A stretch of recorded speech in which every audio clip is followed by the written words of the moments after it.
I always forget I need to turn my microphone on. Morning, everybody, or rather good afternoon. We are coming to you live from the Scanning Electron Microscope Laboratory at Indiana State University, as usual, for our Wednesday broadcast from the Scanning Electron Microscope. And today we're looking at some samples that Pacific Plankton sent me. We have just cleaned material. It turned out that the material that had not been processed was still a little too muddy, and when Mallory made the slides, basically can't see much on them as a result. So we'll probably just remake those and take a look at them again next week to see what we can find in there. But good evening. I guess if it's evening time for you. And so these are the clean samples that we'll be looking at today. And what I mean by that is that the samples have been processed using, in this case, nitric acid. So we boil them in some research-grade nitric acid, and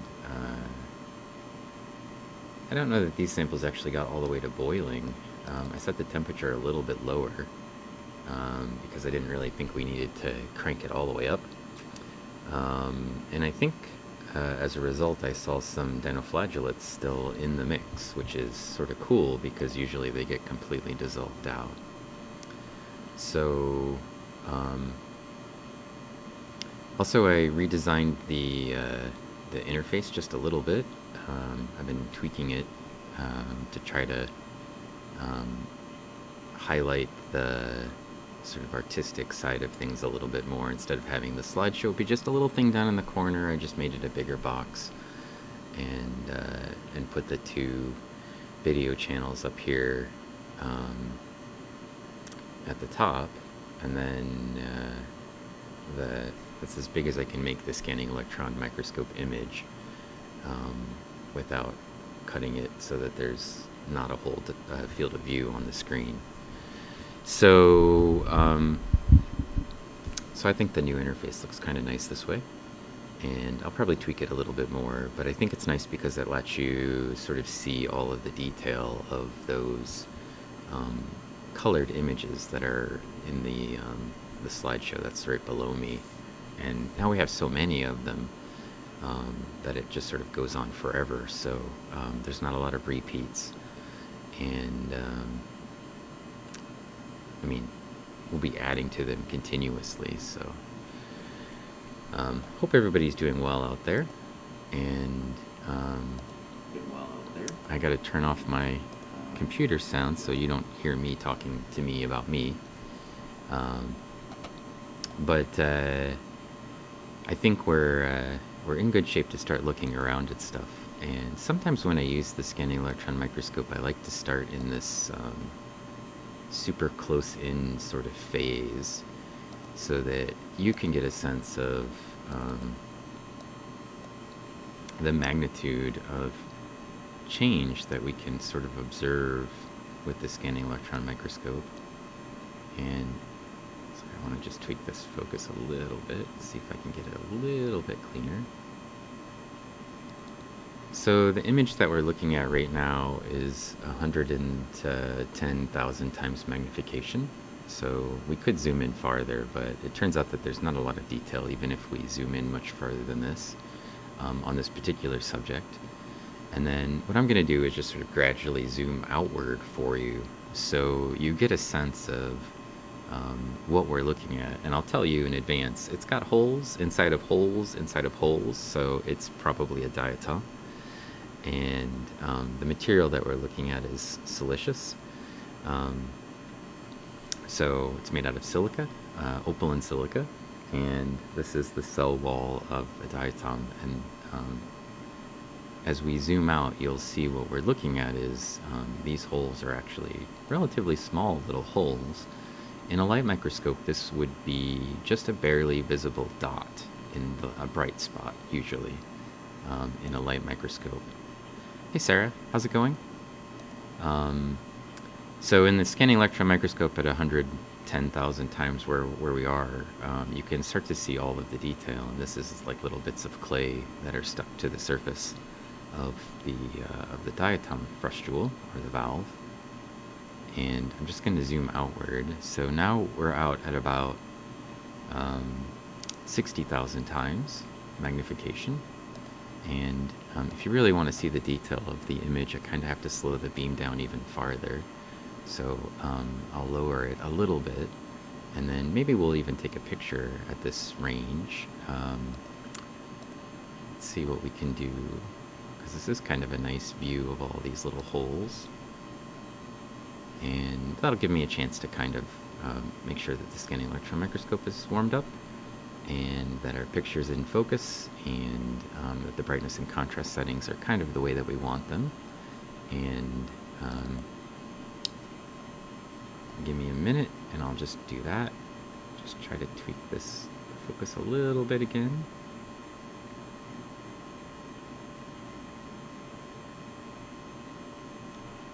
I'm always trying to get the best image that I can possible.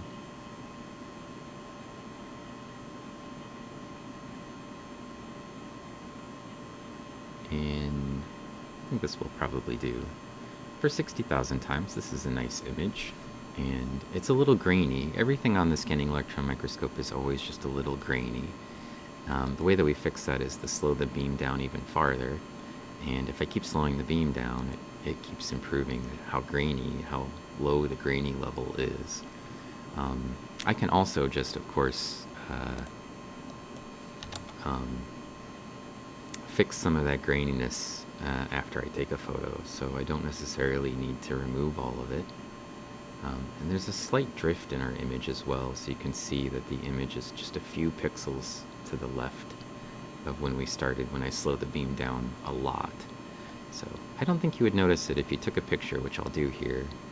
I don't think you'll notice it. It'd create just a sort of a slight shift as we move through the image. Hey Pacific, you're building a quiz on terrible Blackboard. Is it a terrible quiz on terrible Blackboard, or is it just a quiz on Blackboard? Also, I need to remember now that because I changed the format of the screen a little bit, that I need to kind of zoom in, or rather zoom out when we take pictures from now on. So it'll just have to become part of the procedure if I decide to keep this format for the stream. And right now I think it's nice. I like the, I think it adds a little bit of color to, it's not a terrible quiz. Do you know there's a web page you can use, Sarah, that will convert your Word documents directly into Blackboard documents, that, like, for the quiz system, and then you can just import it, and it will import it, and you put like a little star next to the right answer, and it will just automatically select the right answer for you. I don't remember what the tool is, but I know when we were making a bunch of quizzes in Blackboard, that's how we would do it. It works really well if it's multiple choice. If you have quizzes that aren't multiple choice, it doesn't work at all. So, just something to think about. My wife has the link to it, I'm sure, because she used it relatively recently, but I never really use it. And then you're going to have to dump everything for Canvas, right? So, greetings, Corkboard. It's your first time in the chat from the viewer, which for some reason Twitch is now telling me every time somebody's the first-time viewer, first-time chatter from a viewer. So welcome in. We are looking at a diatom at 60,000 times magnification on a scanning electron microscope. Oh, matching. Oh yeah, the matching system is really awkward. So you've been lurking. I'm not judging. Feel free to talk if you want, and just hang out if you don't. I don't care. We're totally fine either way. As long as you're here to sort of enjoy the the scanning electron microscope conversation around whatever we find in it, and you know, no judgments. So, welcome in, that's all.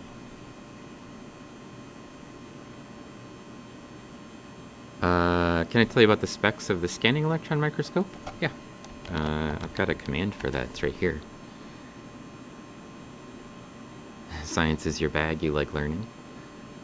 It's a Tescan Vega 3, and it's a tungsten scanning electron microscope. So it's what's called third generation. For Tescan, it's the Vega 3. That's what the 3 stands for. And you know, right now we're scanning at speed 8 with a beam intensity of 5 and a working distance of about 5 millimeters. So the image that you see that's over here is looking into, it's an infrared camera that's looking into the chamber itself. And then the diatoms that we're looking at are part of the little sort of dusty stuff that you can see covering the top of those little stubs. The stubs are in life, in reality, about the size of your fingernail, as you can see here. That's one of the stubs that are not in there right now, and that's just a block of wood that they're sitting in so that we can keep them from degrading or falling apart or rolling around in the lab. So to give you some sense of the scale of the stub, and then I can't get the whole stub in our field of view. So if I zoom all the way out to the minimum magnification, the stub has a diameter of 12.5 millimeters, and I can get about, if I'm zoomed all the way out, I think I can get about a quarter of it in the field of view right now at the working distance that we're at. Yeah, I resized the slideshow, and now we have a little permanent Diatoms attack emote in the corner, my little emote. And I also changed a bunch of things. I added I switched out the raid diatom for a little Actinopticus diatom. So now there's 2 Actinopticuses, Actinoptici. Yes! We're just bouncing witch hat diatoms all over the screen. Headshot Specialist, you redeemed Mustachioed. Can you tell me which type of mustache you would like? I have 2 options right now, which is the French curl or the Fu Manchu.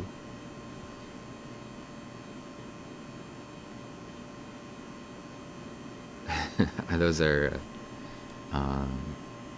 Glorganas? Yeah.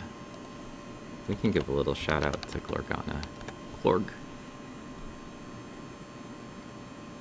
You're gonna go with the Fu Manchu. Alright. Here's a Fu Manchu. And then now you need to tell me, where are we putting this? Is it like this? Because I think that's pretty special right there. Like right there with like an eye and then the mouth hole. Like so one of these basically. We'll just resize it around one of those. We'll wait till the whole image is done, and then it does look a little bit like a face. But this one looks probably a little bit more like a face right here. And I feel like we'll just give you the googly eyes for free. We'll just stick some googly eyes in there, no charge, no points charge. And then we'll just stick them right like in here, so you can tell the difference between a mouth and the eyes, something like that. It's very shocked. It's very surprised about whatever's about to happen when it gets through the the rest of the photo. Whatever's over there. Oh, sorry, over there, because the camera's backwards. Hey, Studio, how are you doing? And thank you for giving Studio a little shout out. Studio actually sent me some samples, and they haven't appeared in my mailbox yet, but I think they're supposed to arrive today.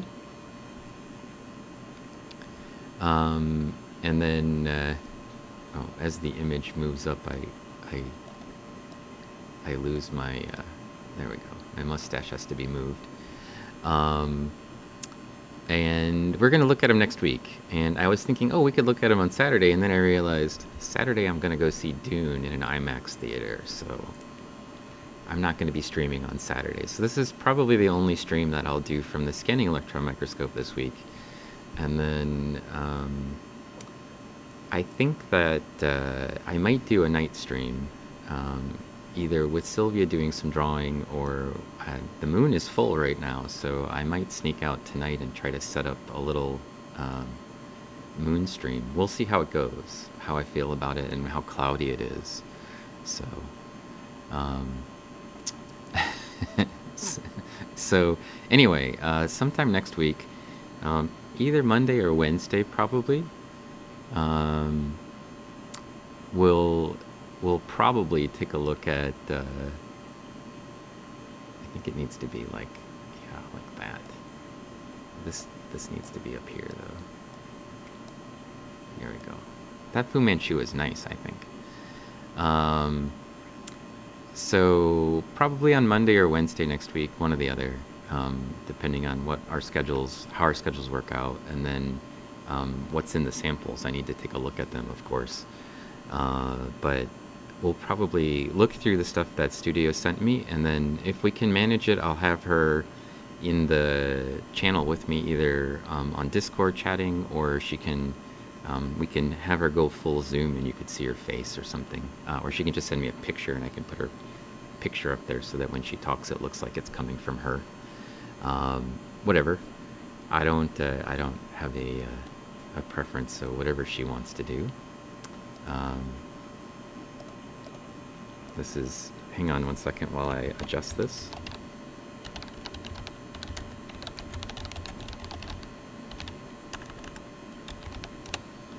There we go, and then I'll zoom out to the whole picture. There's the whole picture. Oh, I need to, let's see, if I go up. There, we can, I think we can, let's do that. That size is good. And then we'll rearrange this mustache a bit where it goes so that it's perfect. I feel like it's got to be just outside the mouth if we're going to do it correctly. And then we could do these like this or like this. I feel like 2 in the center is actually the best choice. Like it's got like super surprised. Hopefully you feel like that was worth the points there. Headshot. That's a good face. I feel like that's a winner face for the mustache points. All right. We'll see what the tech allows. Well, the tech. Oh, okay. You don't really have a microphone or a streaming setup. You don't have a microphone or a camera. Like even the one built into your laptop or iPad or phone. I mean, we could probably use those. So Discord will let you use your phone as a camera and as a microphone if you want. You definitely have a camera. Okay. Well, whatever. We'll work it out. We'll figure it out. So I think that will be fun. And a note from Core. It says, hello there, I just wanted to say that resizing the slideshow is a great idea. Thank you. Sometimes I have good ideas. It takes me a while before they actually come to me sometimes, but sometimes they arrive. So, let's see. So yeah, we might have a moon stream. And I see that Dell slipped into the channel. Hello, Dell. And that Pacific, thank you for giving him a shout out. Can I say some words about the research question behind your microscope work you're doing today? So, Quark, right today I'm not actually doing any specific research in the sense that I don't study marine diatoms. I actually study freshwater diatoms. And sometimes our streams are research-oriented in the sense that we're looking directly at something that I'm working on or one of my students is working on. Right now, I'm working on writing a paper on describing 5 new species of diatoms from Africa, and it's been the main focus of my spare time. So as a result, I haven't been developing any new like things to look at on the SEM for research, because I don't want to create more work until I finish the work that I need to get done. But normally we also have on potentially one of my students, but Addie is getting close to actually defending her thesis, which will happen this semester sometime, and Laura is getting close to defending her proposal, which will happen this semester sometime. And Sukanya is about ready to take her comprehensive exams, and the rest of my students and graduate students are just sort of busy, so we haven't had anything directly to show that's like immediate research that we're doing. All of those people are very busy, including me. And then my wife has projects that could potentially go on to the SEM, but I need her to sort of pick out some materials, and like I could look through some of Laura's stuff, but it's kind of better if Laura's here to present it herself. So a lot of the like the true research questions that we sometimes do on the stream are currently like just kind of on hold. And so right now we're looking at some material that Pacific Plankton sent me. So Pacific streams from her light microscope, from her science fort on Tuesdays and Thursdays, and she looks at the plankton from San Francisco Bay. And occasionally, like once a month or once every 2 months, she sends me some samples, and then we take the same samples that she looked at on the light microscope and we look at them on the scanning electron microscope, mostly for fun, but also to sort of talk a little bit about diatoms. And then I think it's helpful to actually do a little bit of exploration, because we sometimes see diatoms that we haven't seen before. Even though we've looked at San Francisco Bay stuff for over a year now, I think, on the scanning electron microscope, she's been sending me material. So what we're looking at here is a sample that was collected from October 8th, 2021, and it was collected with a plankton net from, I think, the Torpedo Wharf in San Francisco Bay, which is where normally Pacific Plankton collects her materials. And then it's been processed with nitric acid and sputter coated and mounted on scanning electron microscope stubs. And we're looking at mostly the diatoms because it's been treated with nitric acid. But there are other things like sponges. Occasionally we see things like radiolarians or silica flagellates, any kind of marine microorganism that could potentially have a fossil remain in the sample. And then I think I spied some dinoflagellates in this sample as well, even though it's been through nitric acid. And I saw some corpses of some of the copepods and stuff. So I think probably just because I kept it on a relatively low temperature, and maybe it wasn't in nitric acid for quite as long as it needed to be to get rid of everything, we still have some of the organic matter and some of that material is still present here. So yeah, so Studio's an artist who works with all kinds of algae, not just diatoms, and sort of travels around and collects algae, and then and does some drawings and some other kinds of artwork. So you should check out her Instagram page. And let's see.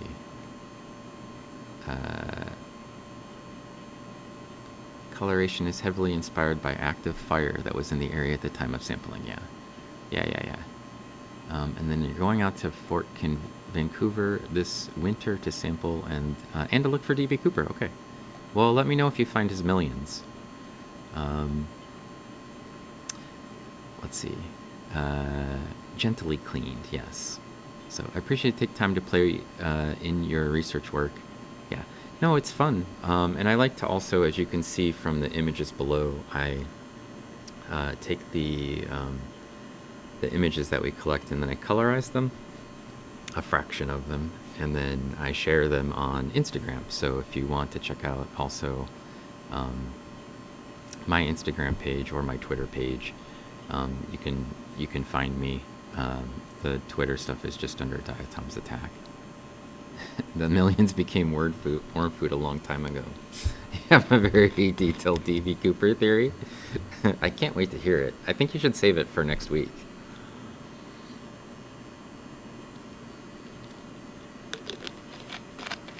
All right. So I'm going to de-googly eye and de-mustachio our picture. And now if you want to see those again, you'll have to pay for them with channel points. And I'm going to get back to what we're doing, which is slowly zooming out on this Asteromphalus that I have under the scanning electron microscope. And gradually, hopefully, you will see more and more detail of what's going on. So you can still see the little tiny holes with the coverings that we were looking at here, which are the areolae, and they're grouped into these larger eye and mouth holes that we were looking at from the mustachioed face. And then you can see here, there's, for Asteromphalus, the diatom genus Asteromphalus has these ray structures that come out from the middle of the diatom, and typically 5 of them, and one of them's a little bit larger than the others and a little bit differently shaped. So that's what we're seeing right there. And as I zoom out, you'll see they look a little bit like, oh, it's more than 5, it's 7. And so one of them's a little bit different than all of the others. And then at the ends of each one of these rays, typically for this species, there is a rimmoportula, and you can see that if I zoom upward a little bit here.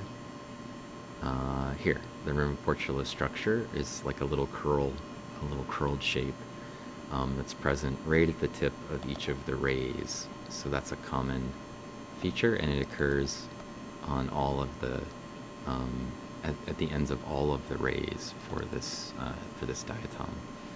And this one's got a little bit of silt on it, and the silt has fallen into some of the little pockets, and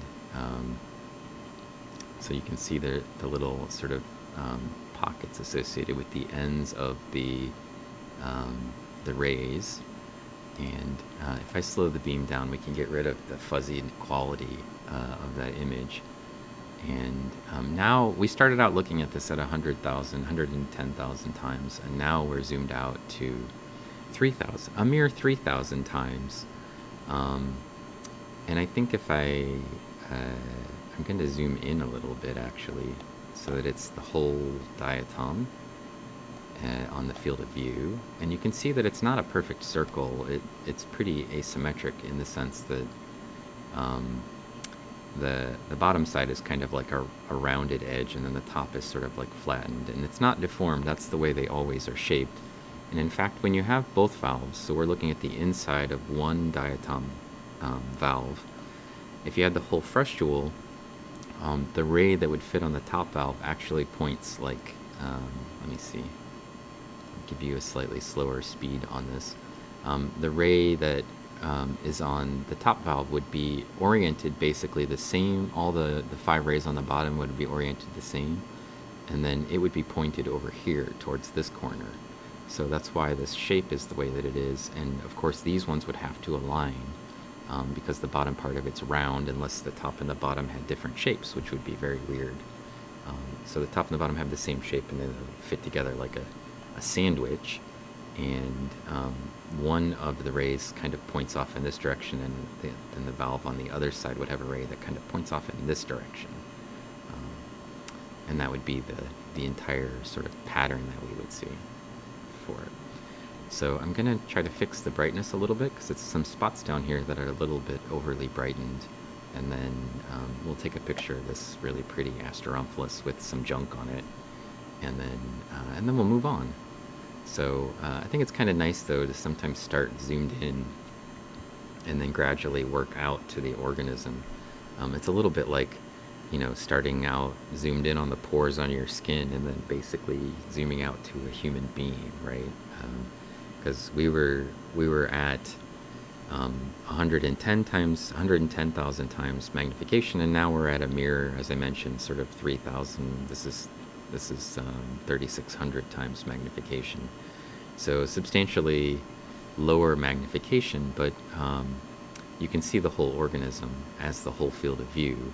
In a typical light microscope, your upper limit on magnification is 1,000 times.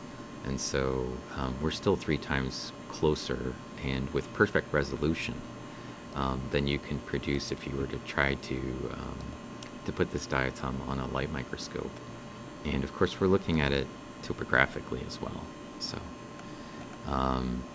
So we can't see through it like you would on a normal light microscope. So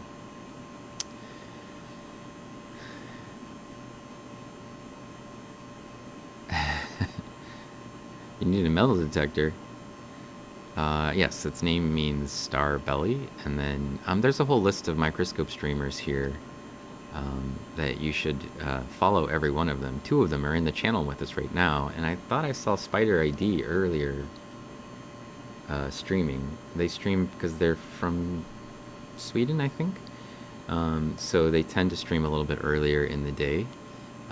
So you have those 2, and then OpenSet, who also does some microscope stuff, usually with accompanying with music and some psychedelic visuals.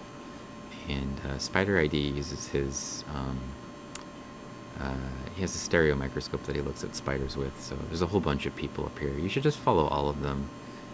And there's some other microscope streamers that that you can find still on Twitch that do other things. But the ones that are up there are primarily microscope streamers, or they are friends of the channel, and so we try to like help them out. So I would also like to thank you for showing us the SEM desk with your phone the other day. Oh yeah, it's always nice to sort of see around the lab, seeing it from outside, learning how you prepare samples, where they are in the SEM. Yeah, it was very interesting. Makes things more reachable or understandable. Just like the 3D printed diatom. So yeah, we have a little 3D printed diatom, and it tends to become more real. Yeah, sure. Well, I'm glad you like hanging out here, Core, and thanks for the compliments. So, yeah. So these are, they have what is this? Rhombohedral closest packing or something, right? Spider ID, yeah. So he's in that list. He's, I think, the 3rd one or 4th one in that list. He's a Swedish guy. He looks at all kinds of spiders in the in the stereo microscope, and then he identifies them, and he keeps a tally. It's actually his work, I believe, so it's part of what he does for his job. He's got a really nice stereo microscope. It's the same as the one I have in my lab as well. I just rarely stream from it. This past weekend I streamed from the stereo microscope rather than from the SEM. And occasionally I also stream from a light microscope. So you're in Norway. Yeah. So he's a good person to check out. And I try to stream in the afternoons from the SEM because I want to make sure that what I'm doing is accessible to people who live in the US and also people who live in Europe. I can't get everybody around the globe. Like I have a friend, John Renzella, who streams, and he rarely can see the streams because it's the middle of the night for him when we're streaming, or rated close to. Hey, Maori Souri. Oh, thank you for the subscription. I should point out that for anybody who does subscribe to the channel, that the money that you contribute through your, through your subscription, $5, $2, whatever it is, or anything that you cheer, I just donate right back to the lab, and we use it to either buy equipment that's used on the stream, or more typically it goes to student-based research. So if the students need to use the SEM for any purpose, and they need supplies to do that, then I just use that money to buy them supplies. So your donation goes straight to scientific research. So thank you for that. Okay, so we got a nice picture of this Asteromphalus, an internal view. this is the whole valve, and I think we can move on. We don't need to spend all day looking at just one diatom. There's so many in the sample. In fact, this one appears, the one that we often see. I think this is a little Thalassius Cyra, and Costinodiscus, and I think this one here is probably a Cockanies. There's a big Ditilum over here. Here's a Pleurosigma. So there's a lot of these are present. Here's a Ditilum on its side, and there's a little Cirrella that we imaged last time we had a stream from the SEM. And I think I can just go down. I think I was sort of trying to capture the geography for myself a little bit earlier, so I knew where some things were, because I have something that's nice for, will be a nice surprise for Pacific plankton. And then I wanted to make sure that I knew where it was so I didn't lose it completely. There's an Actinopithecus, which is the one of the ones that's you can spam into the channel as an emote if you'd like. And there's another little tiny Cockanies right there. That's the internal view of a Cockanies. This is the araphid valve.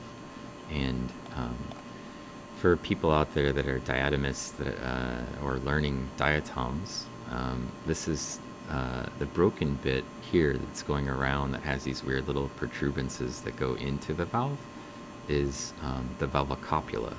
It's the first band of the girdle band, which is the sort of sandwich pieces that go between the bread on a typical diatom sandwich.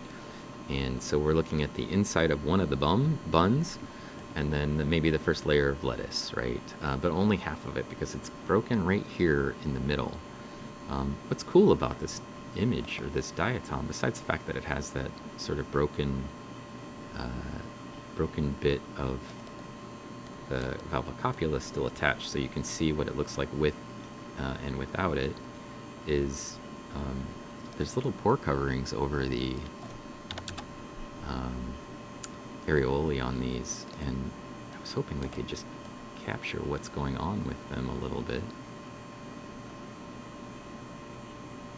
See how well I can focus on it.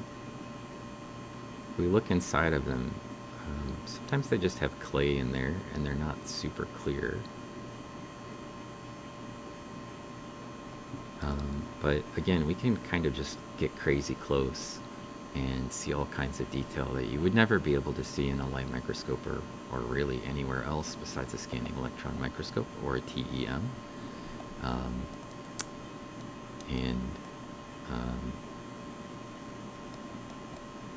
Potentially see some cool stuff. I don't know if we can really resolve what's going on in there, because I feel like there's clay. But it's kind of cool that the coverings are still on there. We can see a little bit of the structure in each one of these. This one you can see is cracked. But I think there's they're made of little tiny holes that you can see in some of them. So typical diatom architecture, areolae with a cover, and then the cover has a bunch more holes. But that's a nice view of that diatom, so maybe we'll take a picture. I often forget to take the picture, or I don't read the chat soon enough, and then I find that Pacific Plankton's been yelling at me to take a picture of whatever it is. And then I'm like, oops, we'll get to it later. And then sometimes we do, and sometimes I just totally don't. So best if we try to take the picture now before I get yelled at about it. And then I'll be like, oh, I should have taken a picture, I guess. Okay, so I got the valve face in focus, and then I'm just going to work on the composition a little bit by zooming out until our whole diatom's in our field of view. And then change the speed. Beam intensities are already where we want it, and I think that our image quality looks good, so I can take a picture. And the nice part about it is I can chat while the picture's collecting. Pleading, begging, same difference. I might as well be yelling. Also, I don't have my headphones on, so I can't even hear the the notifications for your 3 bits you cheered at me, Pacific. Thank you for your 3 cents.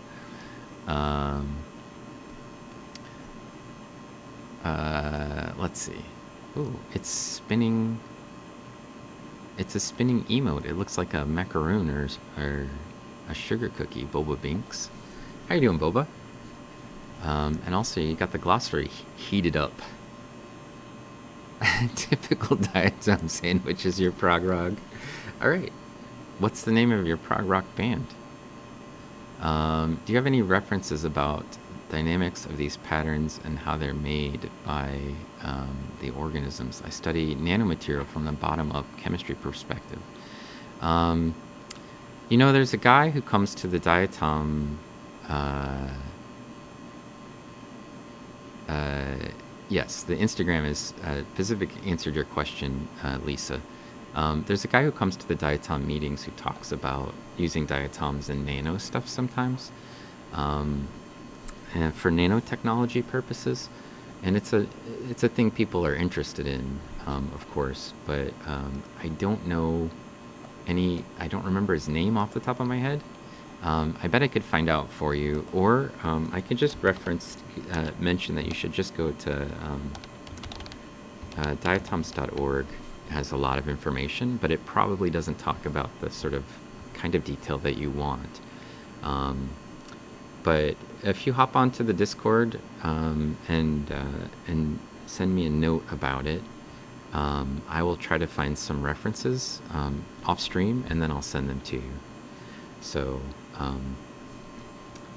yes, and you can look through any of the images on the Instagram page if you have Instagram. I occasionally will post them also into the Discord or into Twitter after I've colorized them. And I added a new channel point tool to this channel, which is the visually stunning reward.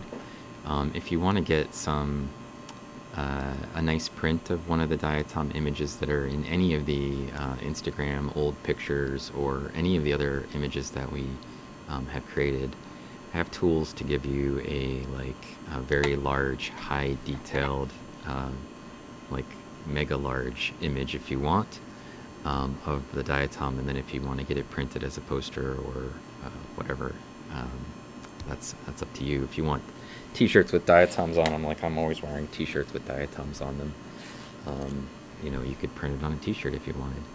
You could also check out my Redbubble site if you really wanted to buy something there and have it routed through sending money back to the lab again. So, anonymous ghost with 1 bit. Yeah, so there's a Discord link there. You can follow that, and we should be able to. I should be able to help you at least find some papers. I can look through the old diatom, North American Diatom Symposium meetings, and probably find the names of some people who are doing nanotechnology stuff with diatoms. It's just I'm mostly a paleoecologist and also partially a taxonomist, and I study diatoms for totally different purpose. So that's not my specialization. So I just don't know the names of people that are outside of my field very well, just like off the top of my head. But I have talked with some of them before at the diatom meetings. So this is a diatom cocconyce or cocconese, depending on where you're from, and it's an internal view of a valve, and those are the areolae with little pore coverings, and this is the araphid valve. Cocconese is a monoraphid diatom, which means the other valve, the one that we can't see, the one that would be the top bun of this sandwich of the diatom's frustule, would have a raphe, which is a slit structure that goes through the middle of it, and it would have a totally different ornamentation pattern than the one that we're looking at. So this isn't actually the diatom I wanted to show anybody. I just came across it and I was like, oh, that's cool. So sometimes it just, whatever we see, we stop and take a look at. So that's a nice picture of that diatom. And there's a little Rhizosolenia just the cap of it.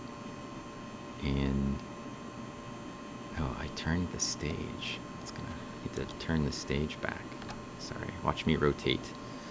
And then I'm going to make it a little brighter for us when we're looking at it like this. Yeah, so those are definitely diatoms I saw. And let's keep looking at some other things that you may have seen if you've watched Pacific Plankton's stream. Many of these diatoms we regularly see. So if I'm skipping over some of them, it's probably because I've seen them a bunch, and not that I'm bored with them, but we've imaged them before. So the next diatom I wanted to zoom in on was this guy.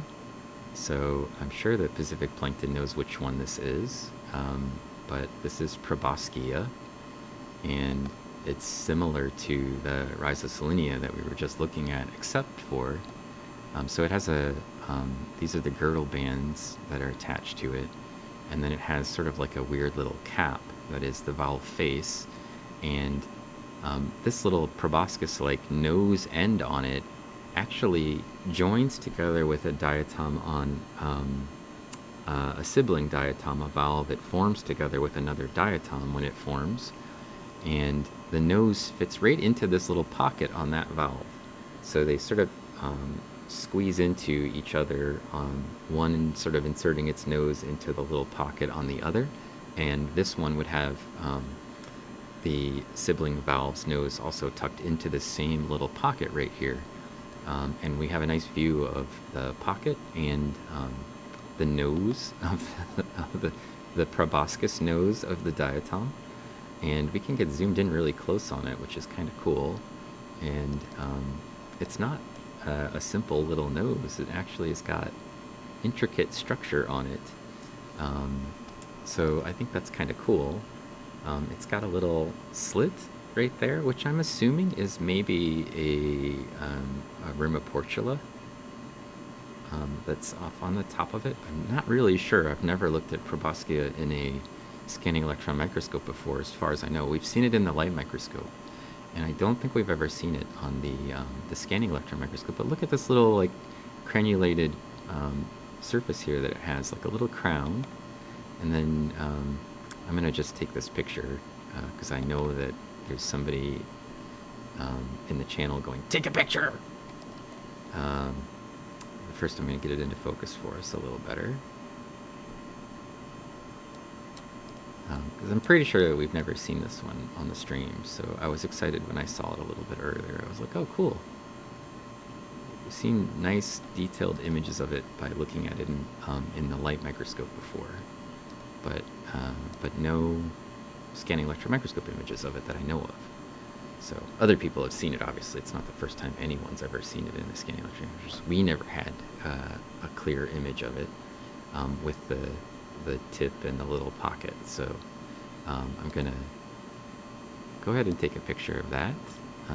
First I'm going to lower the beam intensity, and then I'm going to double check that it looks good, that our picture's going to look good. And then somewhere I imagine Pacific Plankton is happy to see that one. Let's see. We're still not to the surprise, though. So,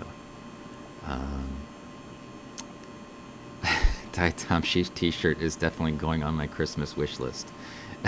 Well, there's some t-shirts on that Redbubble site with some of my art. So I sometimes will take the Diatom images that I collect, and then I will render them or draw over top of them so they look more like cartoon art. And those are some of the little emotes and icons and things that are in the channel.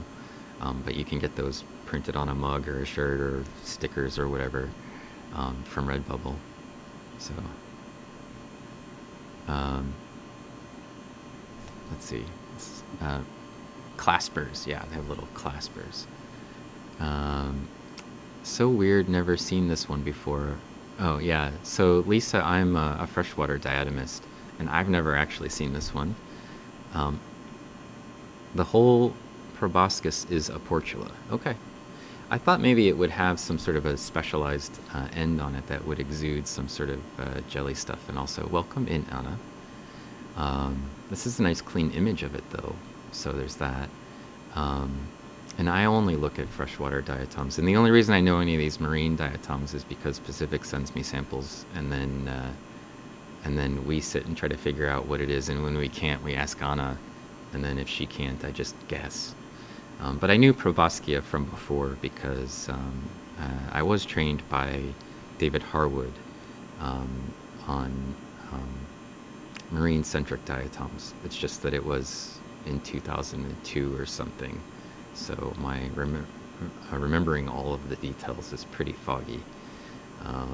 But this was one of the ones that we saw in that class, and I remembered it, so...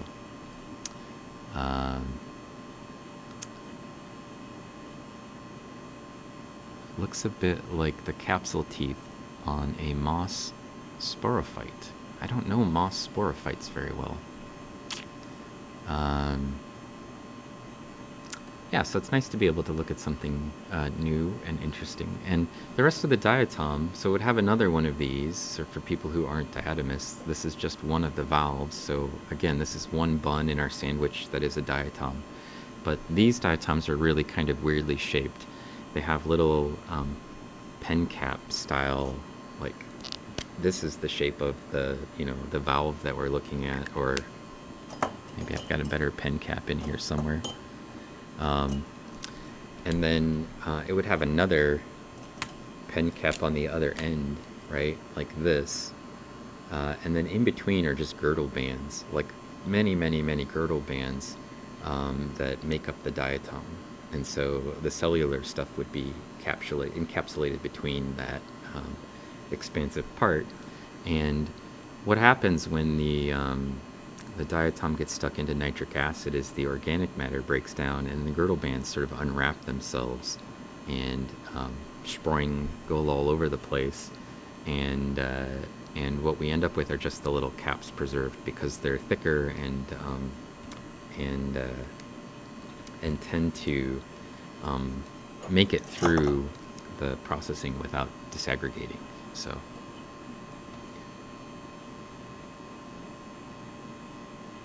you had a class taught by David, I think it was in 2012. Anna, were you at Nebraska, or was David teaching it someplace else? I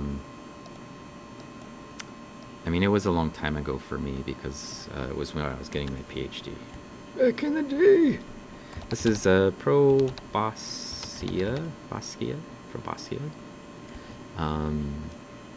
valve face, and then we're going to zoom out and we'll take a look at the little pocket that little piece normally fits in. So this is the pointy bit on this valve, and then the sibling valve would fit right into this little pocket. So the tip of that next diatom in the chain would go here, and then you can see some of the girdle bands didn't completely disaggregate from this, and they're still on it. But this is the edge of the valve face, and then these are girdle bands, I believe, for that diatom. And here's the little pocket that it fits into. I'll see if I can get it to focus a little bit better.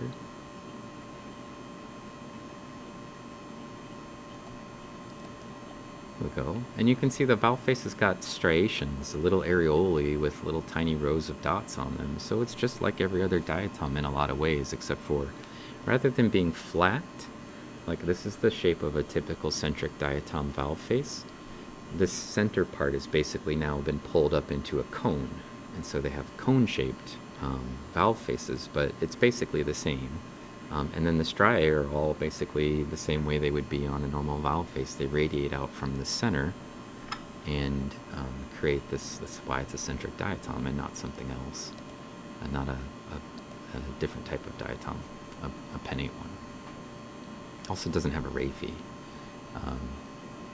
So I think this is a nice clean image, and we'll just go ahead and take it. I feel like it's focused enough.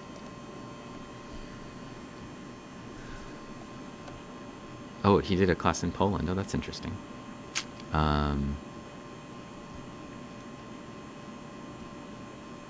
Sometimes this one grows deformed into spirals. Oh, okay. Oh, the actual, like, nose piece goes into a spiral. Can someone in chat please check Discord for me? I followed the invite in the About section, getting a message failed to load. Send my person. Double P. Alright, thanks for hanging out and for the subscription, Quark. Thank you for checking in, and hopefully we'll be able to find you some articles. So, looks cozy. Like you just want to snuggle up in there in a little pocket on a diatom and read a book. Yeah, I'd make a nice weekend just hanging out in a diatom pocket. My daughter has a pod in our house. It's sort of like a little pod. It hangs from the ceiling, right? Those little pod chairs, and she climbs into that. It would be very much like that, I think. You know, like just like a thing that hangs from the ceiling, and then it turns into like a bag that she sort of climbs into. I feel like it would be very similar in design to that. You know, you could make a whole bunch of those, and then you wouldn't need chairs, right? And then when you're not using them, you could pull them back up to the ceiling. It'd be a great design for like a small living space. And you wouldn't have clunky furniture in the room. You can do a dance in there then, if you wanted to, or work out. Just an idea. We're here making furniture ideas out of diatoms, I guess.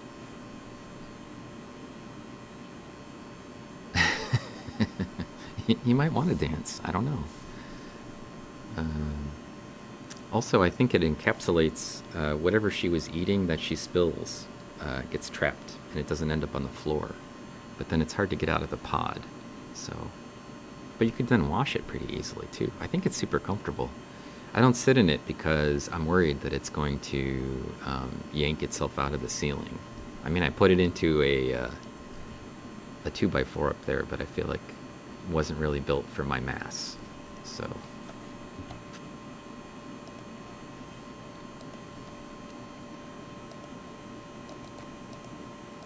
a Proboscia pocket.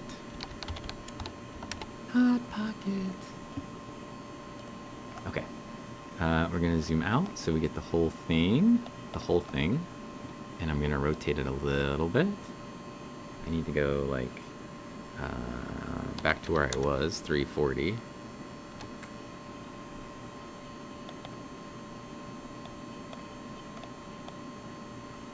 And then I'm going to zoom in, fix things, and then zoom back out.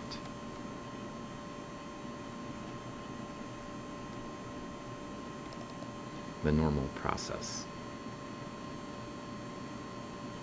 Zoom in, get the focus good, get happy with it, and then compose.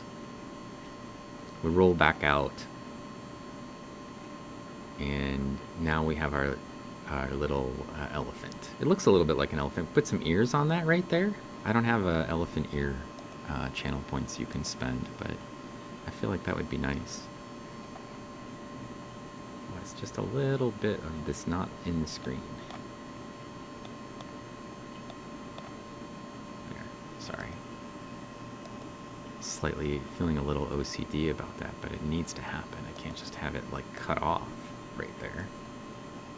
You won't be able to tell that it's an elephant. Okay. You need to jump to another session. All right. We'll see you, and I'll see you next week, and maybe I'll chat with you a little bit about... You want a googly eye? Okay. We'll chat with you a little bit about the meetup for next week through Discord studio. Until then... oh, the girdle bands grow into spirals. Oh, okay. It looks like a spring. Okay.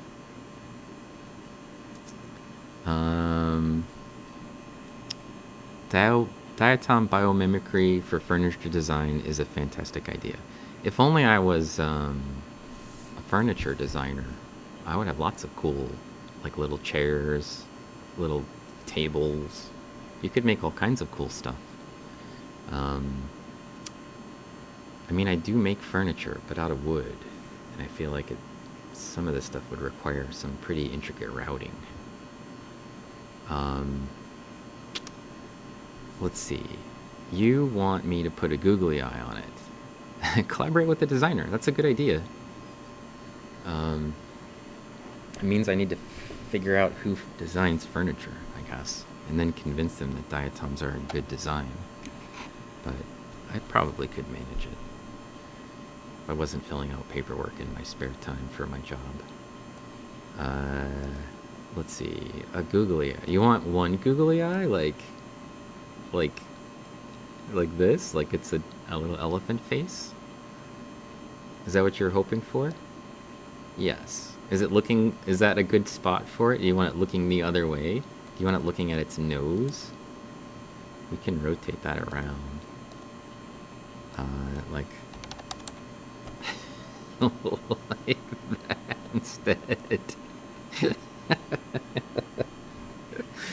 It looks so happy right now. With that eye, I gotta hold it while it scrolls. But look how happy it looks. That is a happy diatom. Right there. It looks a little bit like a needlefish might look, or a seahorse. If only we had an elephant ear we could put on it. The googly eye attack. Here we go. I think that was a good decision to add the googly eye. Let me compose it for us a little bit. Let's see, this is the whole Proboscia.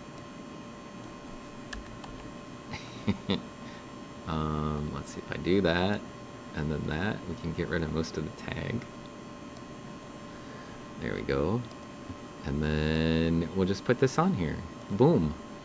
There you go. It's like a little swordfish, or a needlefish, or a seahorse.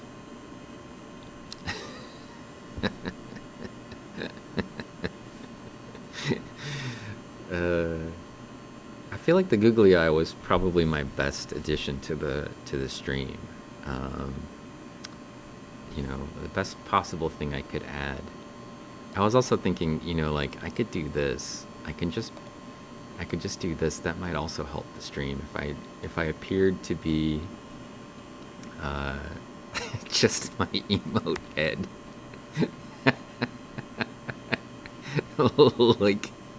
like just this the whole time. Like, you know, like when people they have young children and they don't want to show their faces on social media, and then they just have like a a smiley face they put over top of the face.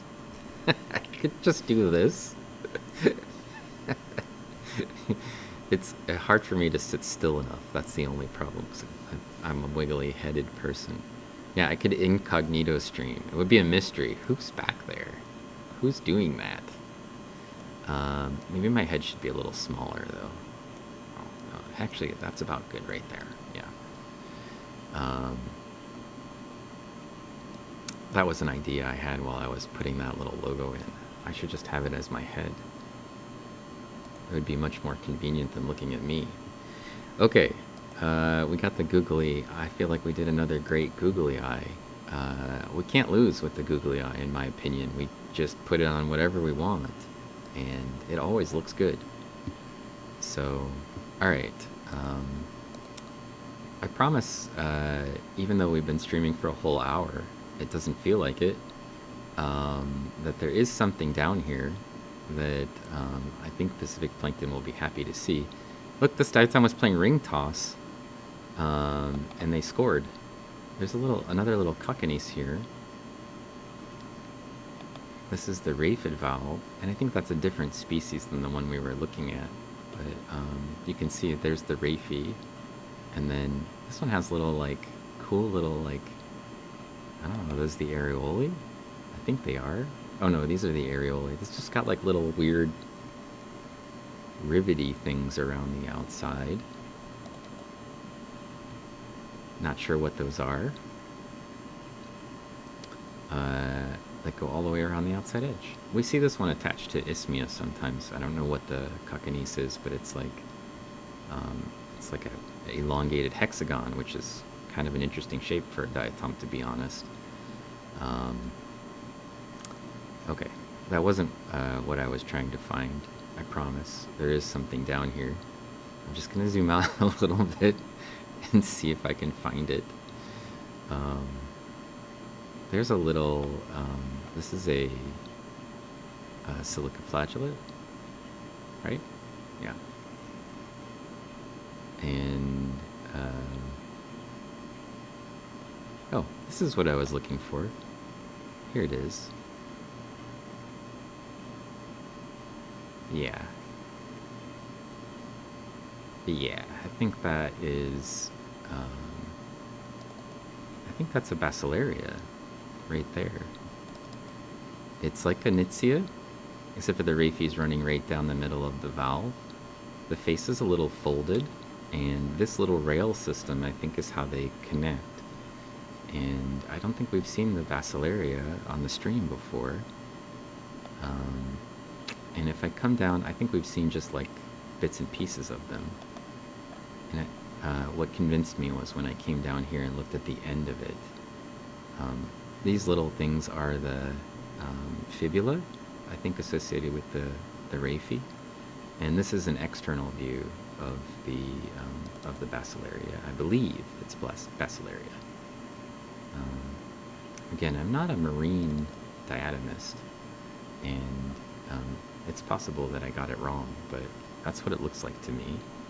So, and I looked up some Basilaria, and they look like this. So, these diatoms, when they're living, they live in long bands, colonies that are joined together by their raphi, and they slide past each other, back and forth. And they do this weird sort of shifting, basically, or sliding along that rail system, like up and down in the colony. And sliding and gliding, yeah. So they kind of glide past each other. And I found a couple of these while I was looking around, and I thought, I'm pretty sure that's it. I think we guessed that this was Basilaria paxillifera, but I'm not positive about that ID. And then I'd really like to see an internal view to make me completely convinced that we're looking at it, because the fibulae usually have these very sort of convincing buckle-like structures for Basilaria that I feel like I would be able to recognize anywhere, but we can't see the inside. We can only see the outside right now. And the other one that I found when I was looking at was also an external view. So we'll do one zoomed in here on the valve end.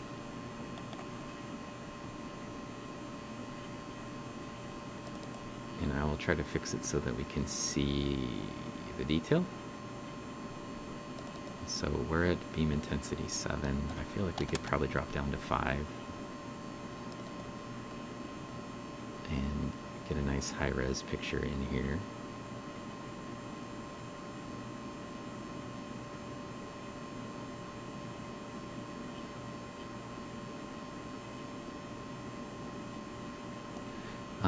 Not shown on stream, but before the stream started, I had the SEM running for a little bit, and I went through a whole setting up the heating gun temperature and the electron gun temperature and some stigmation, and I feel like I had got it pretty solid. So a lot of these details that you're seeing are in part because I did that. It takes a little while sometimes to get it just right, but I feel like I had it close, if not perfect, but it was close, and I was happy with it. So I feel like it'll stay that way most of the time while we're using it. It should stay more or less perfect, and then we don't have to worry about our images being a little grainy and out of focus and astigmated. But I'm going to get a nice picture of this in the close-up, and then we'll just on the end here, and then we'll zoom out and do the whole diatom, and then we can move on. But I thought this was a nice, fun surprise for the people watching, because we haven't seen this diatom before in the scanning electron microscope. I think we just saw pieces of it. So, and it's a little bit easier to tell what's going on. You can see that it's sort of like a rail system. It's got a keeled Raphy, and it's on sort of a little rail system here that they use to slide. So, okay. Because we're at beam intensity 5, I'm going to switch and make it a 10-minute photo, and then the next one, the out shot, we'll do is a little 3-minute photo. So, there's 10 different Bacillaria. You've only ever seen one. I've only seen the ones that are on Pacific Plankton stream, so... what happened here? Cosmo Quest rated. Thank you, ladies. Hopefully you're doing well today. We're looking at stuff in the scanning electron microscope like we usually do on Wednesdays and sometimes on Saturdays. Not this Saturday, though. As I mentioned to the stream chat earlier, I'm going to go see Dune in an IMAX theater on Saturday, and my wife scheduled that because she's also going in the little interval where I normally stream. So we won't be streaming this weekend from the scanning electron microscope, but I might make it up and do an evening stream from the microscope, or Sylvia might want to do a drawing stream. We'll see. We'll play around with it. But thank you for bringing your channel in, and your people with you. And I hope that your stream went well. If you don't know who Cosmo Quest X is, I guess maybe I haven't... Did I build a...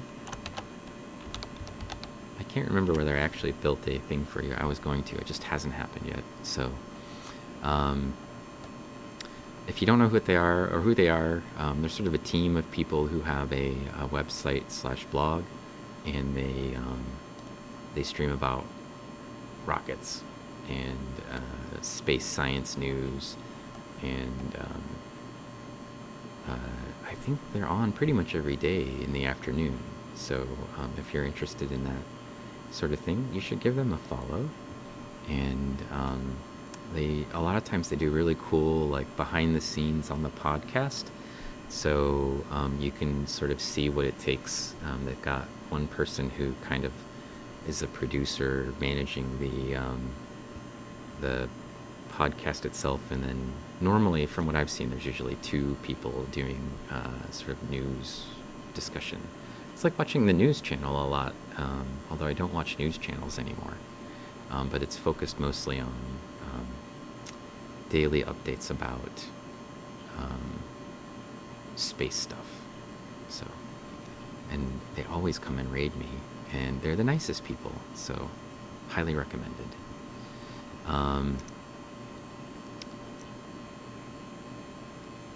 Have I read Dune? I read Dune in high school, which was a really long time ago. And the first, I don't remember how many books were in my library when I was in high school, and I picked them out and started reading them then.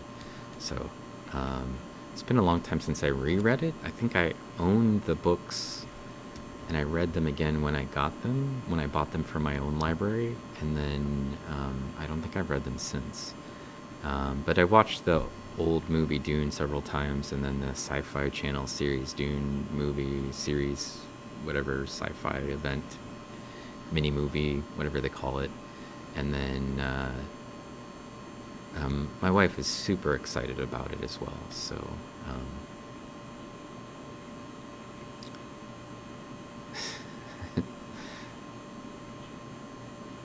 Robert, you started streaming? What are you streaming? Talk about it a little bit for us.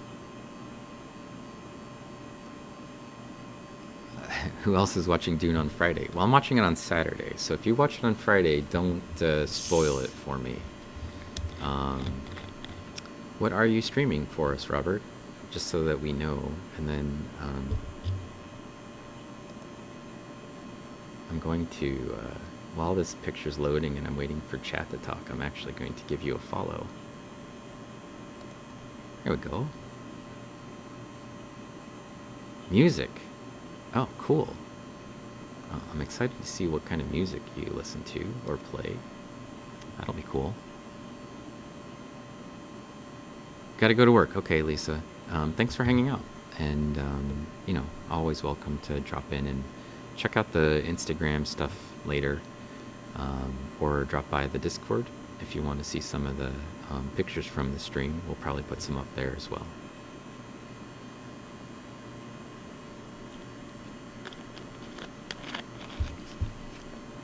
You're a music producer, so you do production streams, art film streams, and some gaming.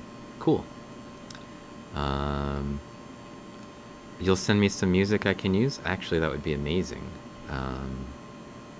DMCA is the eternal problem for streamers. So if you can send me some copyright-free music, I'll be happy to pipe it in the background. I don't usually play music on the SEM stream because I want people to suffer through the same buzzing noise I have to listen to.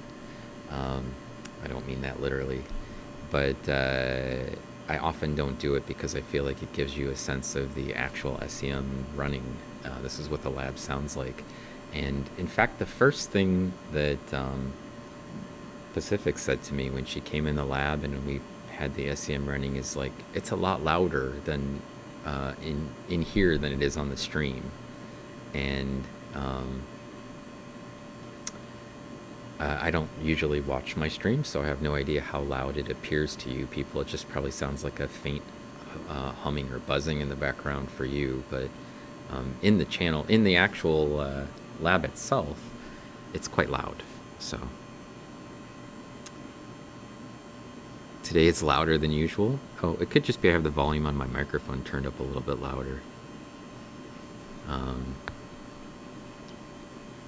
Yeah, so who knows? Okay. Not sure if you'd call it faint. Well, it's the volume that the pump makes a noise at. One thing I could do is muffle it, because now it's actually cold enough I can wear my wool coat again, and I sometimes will put my wool coat over it. So let's see how quiet it gets when I put my coat over it.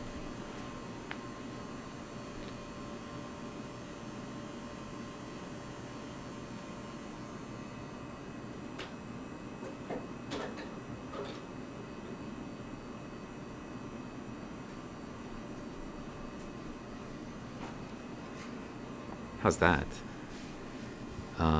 I have to sort of drape my coat from the table down over the actual pump because I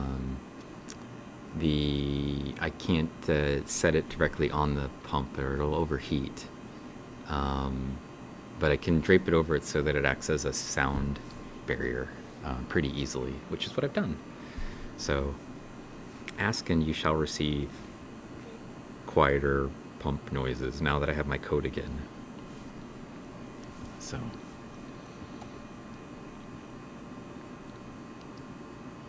I don't want to overheat it. I don't care about the noise. I could make a little box that goes over it, but I feel like it would get hot. So I just have to manage it this way, which is fine. If I could put it in the other room with the nitrogen tank, that would be the best. But they drilled a hole in the wall and put the tank on the other side, and this pump kind of needs to be in this room because it won't go that far. So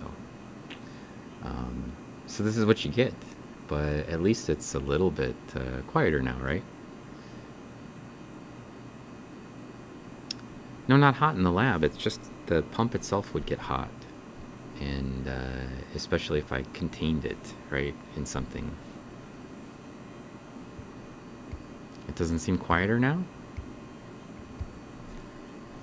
It sounds quieter to me in the lab itself, like substantially quieter. So I could also put a weird noise gate on it. I've done that before, but it chops, you know, coming and going of my speaking, and sometimes makes it hard to understand what I'm saying because I'm kind of a quiet speaking person.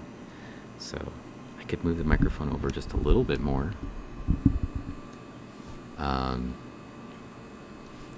Let's see, this is Basilaria, and it's the apex.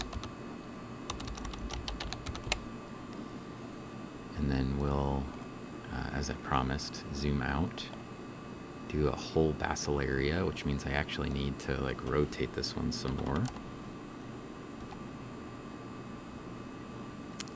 Oops.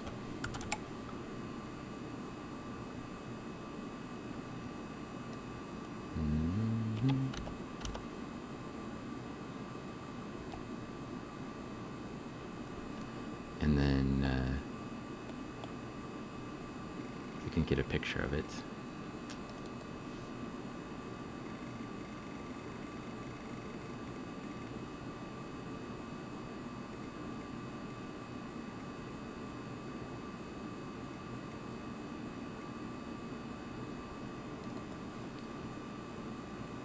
Zoomed out.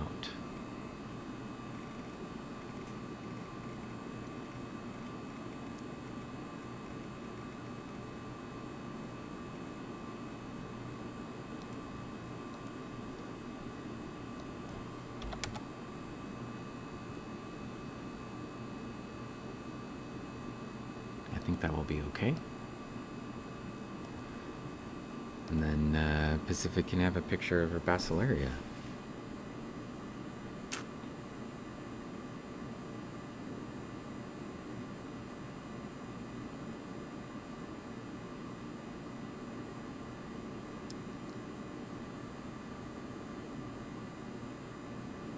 I realized something today. I'm an engineer and not a scientist who's discovering things about the Earth, and that bothers you. Well, I'm a scientist and I'm discovering things about the Earth. You know, it's fun. Discovering how life transformed through time is just so awesome. Well, I like to think of it that way. That is what I study, at least in part, is a little bit about diatom evolution and the history of the Earth in part as well.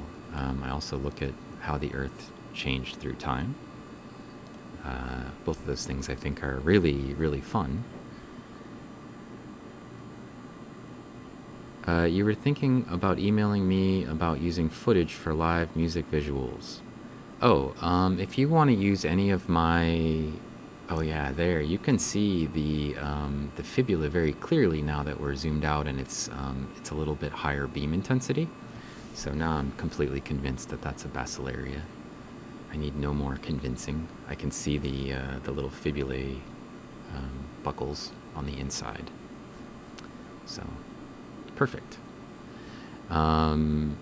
If you want to use the footage from my stream, everything goes to my YouTube channel.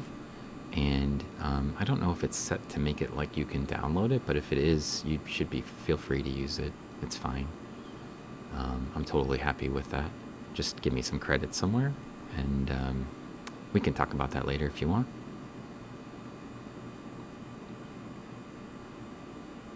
Engineering things towards science is highly underrated. Can be. Science engineering can be really important. So look at the little Discord guys with the Diatom Discords with the hats. Cute. Yeah, you can always just hop into Discord and ask me questions, or you can send me private messages there. It's fine. Very cool. It's a Zelda heart. Alright, so I'm out of surprises. It's only an hour and a half into the stream. I guess. We've been looking at one sample, and I've moved like 4 times, and somehow we're already an hour and a half in.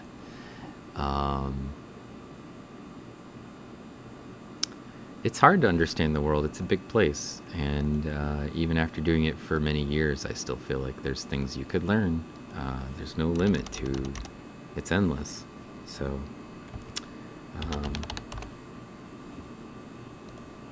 It's as engaging as it could possibly, as something could possibly be, in my opinion. But that's why I do it. I followed my dreams when I was younger, and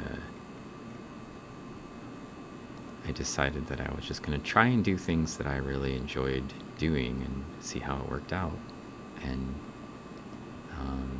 not worry about how much money I was going to make. So, and I feel like that was a good decision on my part, but I suppose there's times when I wish I had more money. On occasion. Generally speaking, it's okay though, and I like my work, so... What's going on right here? What is this weird thing? What the heck is going on right here? I'm disturbed by this shape. I have no idea what it is. It's got little fringe, and then it's got like a bunch of holes. It's not a diatom. I don't know what that is. Pacific, that one's for you to figure out and tell everybody about. I have no idea what's going on with that thing. Okay. There's a little hairy shoulders guy up there. We could take a look at this odontelloid. Zoom in on the odontelloid. Oh my gosh. One side has hairy shoulders and one side doesn't. What's up with that? What's going on? It's got little needle-like hairy shoulders. Not the really long ones that we usually see. And then this side's totally clean. It's a weird little odontelloid. Also, the striae on this are less dense than the striae on this side. So it's either some sort of a cyst, or potentially it makes two different kinds of valves, like an Cyra does, where the one on the one side is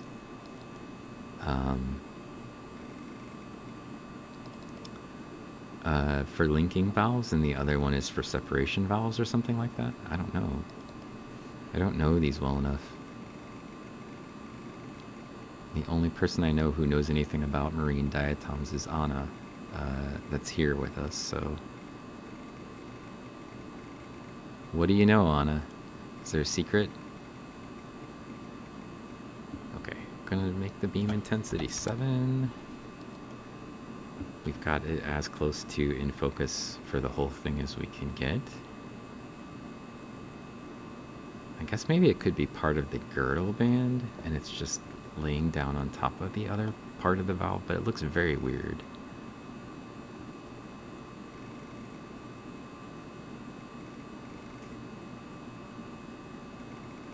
Sometimes we see things and there's no explanation coming for what's going on.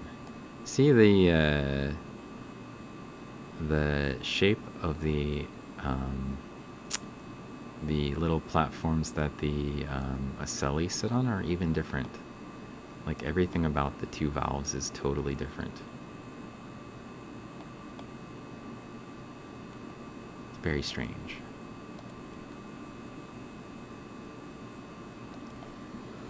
A Janus valve. A valve with two different faces. One looking forward and one forever looking backward.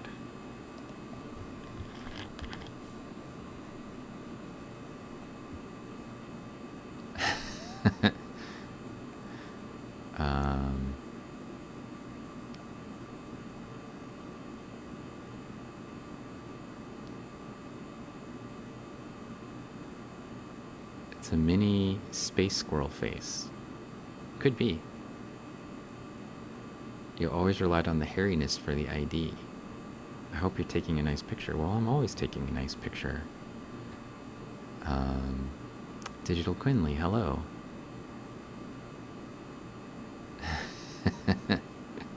Can we find more? Why are you always making me look for more? How much time do we have? I mean, it's my samples. I mean, they're here in my lab. I can look at them whenever I want.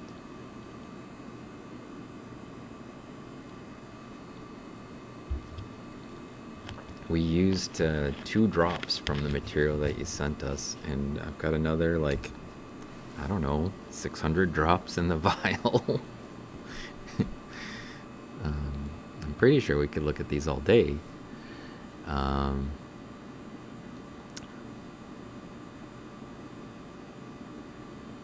don't know what's going on, but I got you a nice picture.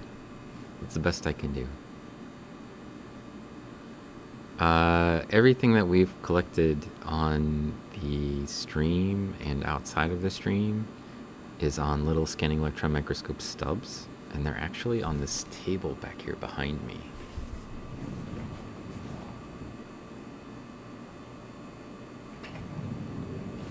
Here's just one panel of them, right? Every one of those is a scanning electron microscope stub that we've looked at, either on the stream or in my lab at other times. And I've got like stacks of these back there. It doesn't go bad, so we can always look at them again if we wanted to. And a lot of times we might look back through things and find things we hadn't seen before. So it's not a terrible idea.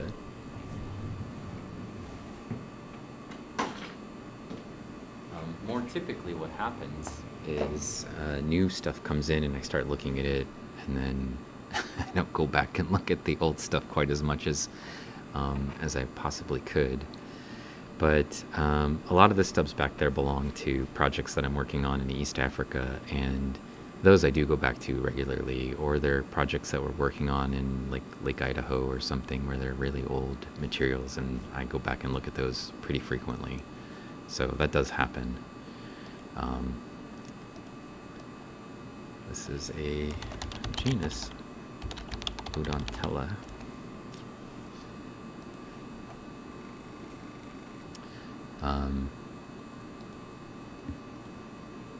So there's no real limit to, like, you know, what we could look at potentially, other than how much time I have.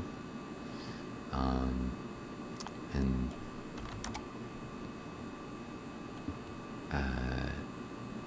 that just is determined by how much paperwork I gotta fill out or whatever in my spare time. Things that I do at my work, training students, teaching classes, writing reports, putting papers together. And then there's SEM time. So it's a Campliodiscus. Right here. It's a little dissolved.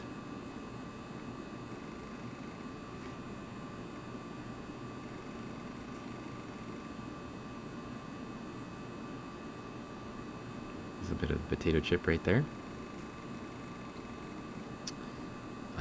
It doesn't just look like a potato chip because I'm hungry either, because I am hungry, but literally looks like a potato chip to everybody. It's potato chip shaped. So not my description. And there's these Lismodesmium. Here you can see the girdle bands are kind of crazy on this one.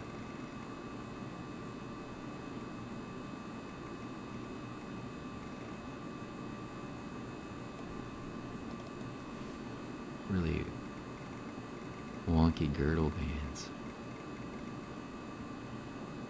So I was thinking about falling apart, but it didn't.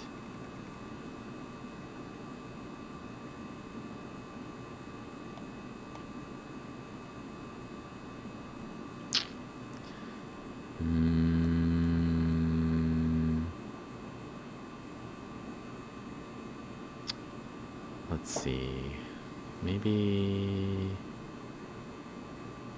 3:30. I'm just gonna type the time in, you know, to the angle and see what happens. Should have made it exactly 3:34. Would have been perfect.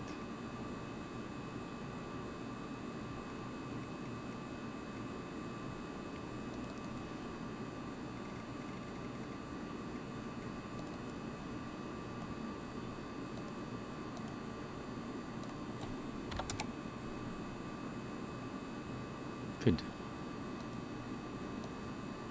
Do one of these. Remember to zoom out.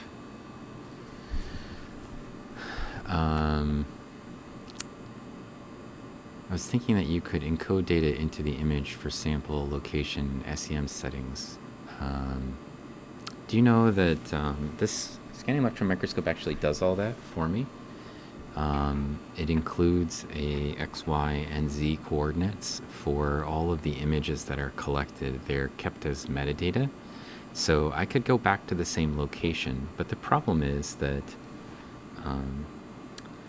the carousel that is in the chamber over here to my to the image to my left, it is shared by everybody in the lab. Like I sort of have a couple that are mine that I keep my samples in, but if I want to put a new sample on there, what happens is I have to take the little stubs off, and if I put some sort of a mark to orient it, I could potentially put it back in more or less the same place, and then I could probably find something using the coordinate system. But if the stub turns at all, which is often the case, I can't put it back in the carousel exactly the way that it was, which means that my coordinates would give me something in a circle around the coordinates that I put in, right? Like I could kind of get it close, but I couldn't get it exact. And then I could just rotate the stub if I were putting it in like in that way. If it was really important, if it was really critical, what I would do is just do that, mark it, like this is the orientation, and then I could put it into the carousel or the stub holder the same way every time, or close enough that I could probably find stuff with a coordinate system. Most of the time diatoms are so abundant that you're not looking for like one specimen, and if you are, you just take a picture of it and then I guess thank whatever deities you believe in that you actually found it. But I would say that most of the time diatoms are abundant, so unless you're looking for a specific one, it's probably not worth your time to like catalog things that way. It would be nice if I could just put something in and type the coordinates and have it go right to the specimen that I was looking at. But what I try to do is take all the pictures I need when I actually have the specimen in there. So if I was doing real research right now on this Lithodomesmium and I really wanted to describe it, I would just make sure I took all my pictures right now, and then you know, potentially I might mark it if I really was concerned about getting back to this specific one. But most of the time for diatom work, there's enough of them, of whatever they are, that you don't typically do that sort of thing.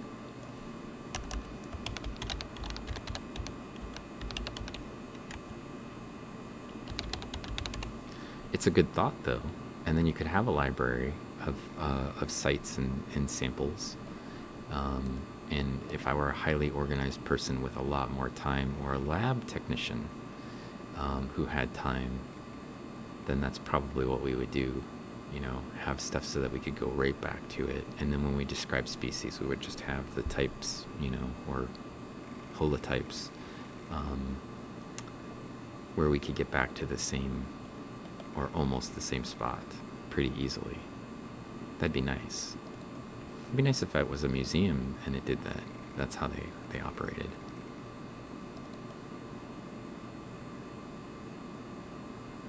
So the upper part looks kind of crappy, but the lower part on this is kind of cool. I think this is the Girdle Band. Yeah, the Girdle Band has kind of really cool little openings. They're not all filled with clay, but most of them are.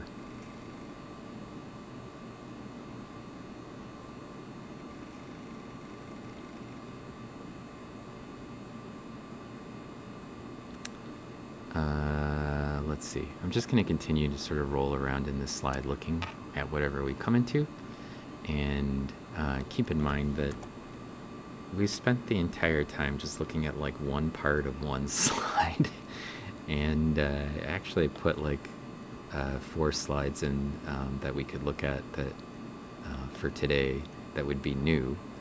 And we haven't had even a chance to look at any of the other ones, but I'm busy kind of browsing around in what we have here. So there's enough cool stuff that I didn't have to move too far.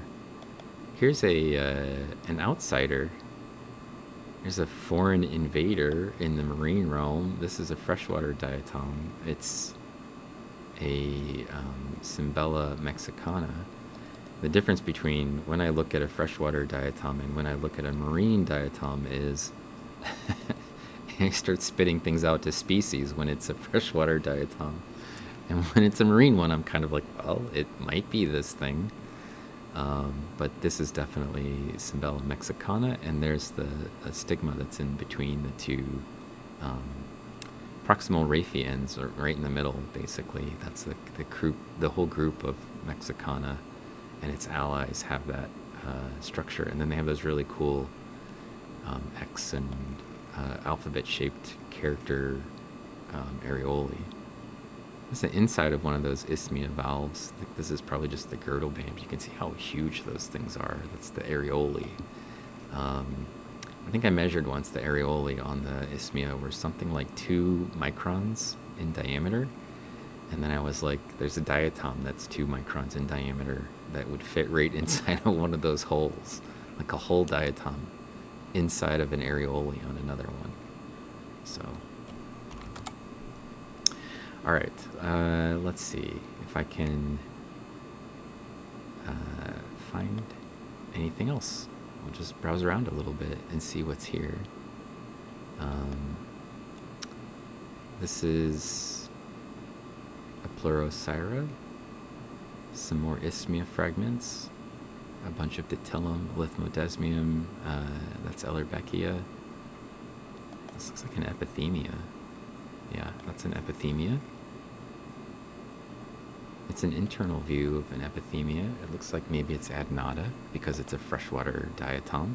I can tell you its likely species name instead of just its genus name.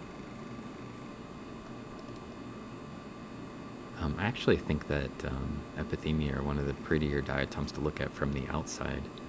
Inside's not very interesting, although this pattern is kind of cool. It's not as interesting as the pore shapes for them on the outside. And this little guy is the Thalassius Cyra Pacifica that we've seen before. And it's a bright yellow, orange, colorized image in the slideshow that's now extra large. And we've seen this actually kind of a lot in these samples. But there's incredible detail if we allow it.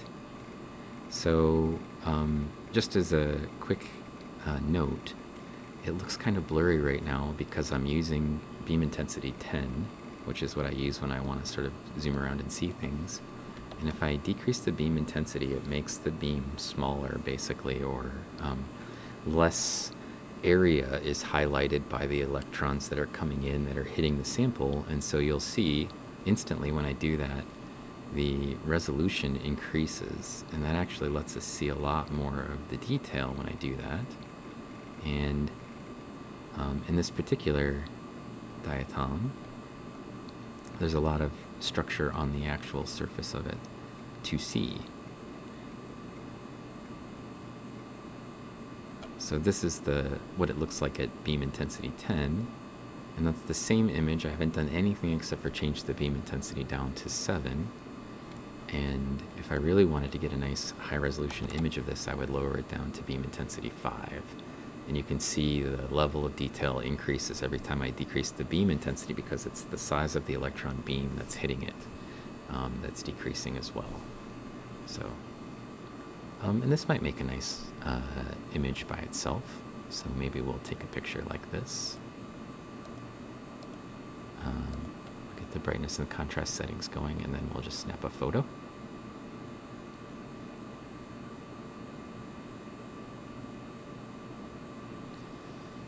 the computer's doing some analysis to figure out what's the right brightness and contrast settings, so I'm staring blankly at the screen waiting for it to finish.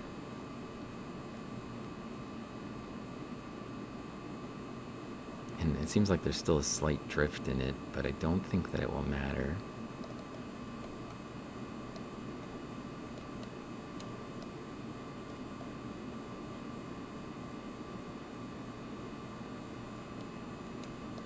Let me see if I can try to just tweak that focus a little tiny bit in the right direction.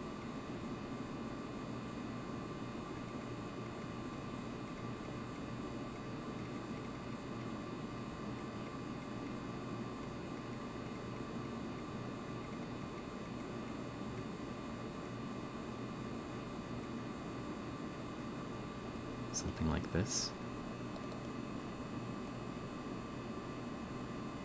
It's super sharp. And in fact, you can see some of the holes inside the coverings on the internal cribra on this Thalassius Cyra that are very clearly visible now. So this is the cribra on the inside of the diatom, and we're on the outside of the diatom right now.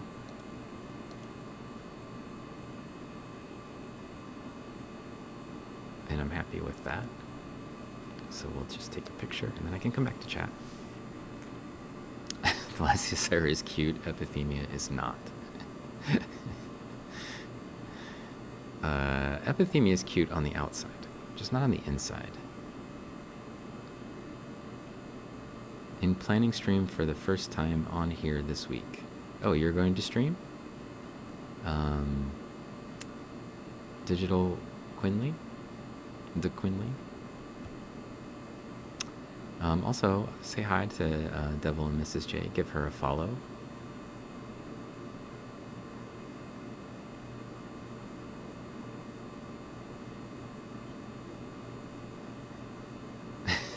I asked for examples, yes. There's a ceramic sculpture conference in Davis, California, Friday and Saturday. And you have other stream ideas. Oh, you're going to stream from the conference? That'd be pretty cool. That's a nice idea. Yeah, it looks like cobblestone, or little bubbles or something. Very cool. How can one diatom be cute while another isn't? How can one baby be cute when another one isn't? It can happen. Duck, duck, duck, duck, duck, duck, duck, duck, duck, duck, goose. When you describe beam intensity and give it a number, what unit is the number in? Is it changed with some kind of variable aperture? Those numbers for beam intensity are just the ones that the Vega comes with. And I don't know if they're tied to a specific value. In other scanning electron microscopes, the beam intensity is usually described as spot size. And what it means is the beam is coming in, and then its size determines how much of an area is affected. So I like to use an example of it as a Sharpie. Like, you can have an ultra fine point Sharpie, like one of these, and if you put a dot down, it has a small footprint, and then you get a high resolution image. And if I took a regular Sharpie and I used it next to it, the image sort of would bleed. Even the smallest dot I make would bleed and be bigger. And so if I were to draw the same picture, identically motioned with my hands, with two different pens, and one has a fine tip and one has a coarse tip, they would produce different images, and one would look blurrier than the other from that bleed. So the real value of the beam intensity is about the width of the beam, essentially, that's coming in, that's hitting it. And I think typically the finest value, the value on this microscope when it's set to beam intensity 1, has an area that's about 1 to 3 nanometers in width, in diameter. The beam has roughly that diameter. So I don't know if that scale that they give us is, I don't know enough about the actual, like, how, like, what the scanning electron microscope beam is doing when I change it from 1 to 2 to 5 to 7 to 10. To know if it's on a log scale or if it's on a linear scale. My assumption is it's on a more or less a linear scale, so that 10 is 10 times as many, diameters wide as 1. But I don't know that for sure. And generally speaking, it's not super important to me to know it, because I only take pictures at 10, 7, 5, and 3. And I've never even taken a picture at beam intensity 1 that I remember, because there's such a low amount of information coming back that it looks dark and grainy. And I also don't want to wait an hour and a half for the photo to complete, which is what I would have to do. So I don't know about the actual value in terms of the measurements. I study diatoms, not scanning electron microscopes, so there's that issue where it's not important to me. But if the engineer guy comes back to do maintenance, I can ask him what's that scale actually mean, or I could potentially dig through the manual for the Vega 3 and see what it says. It just hasn't been a priority for me, so the ugly diatoms. But it's a good question. Okay.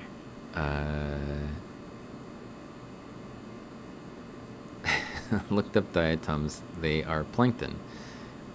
Some diatoms are plankton, some diatoms are benthic. The diatom that we're looking at right now, some are tychoplankton, some are meroplankton, some live on animals, some live on plants, some live on sediments, some live on rocks, some live floating in the water column as plankton. They live on every surface you can imagine in the water that an organism could potentially live on. So, epistemic is a good example. They live on sand, for example. First time chat. Harry blinks. It's very impressive seeing organisms like this in such detail, and you can see how geometrical nature is. Diatoms are exceptionally geometric, and that's their thing. That's one of the ways you can tell you're looking at a diatom and not something else, is that they look like shapes that you could recognize, and then they're composed of holes and arranged in very specific ways. So that's one of the ways that we identify, that's a diatom. It's made out of silica, and then it has these features. It usually has to have a geometric shape that's pretty, symmetrical in some way. So,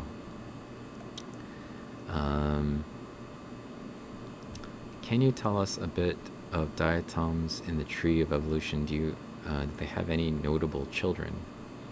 Well, diatoms, I don't think anything has arisen from diatoms. So in the sense of offspring, diatoms are expected to, we've found diatoms that we're pretty sure are true diatoms that are aged at the Jurassic. And so they're at least Jurassic in age. So the age of dinosaurs is also the age of diatoms, although the dinosaurs died off and the diatoms continued to live. So, but they're very different today than they were back then. We can just still tell based on the geometries and the silica and the areolae and things that we see on diatoms and rimoportula structures and whatever, that those are things that they had. And so they're stramenopiles, and that means they originated from something that had, I think that means that it had 3 cilia associated with it, but diatoms no longer have that character, and so they're pretty far removed from the original, creature group that they belong in.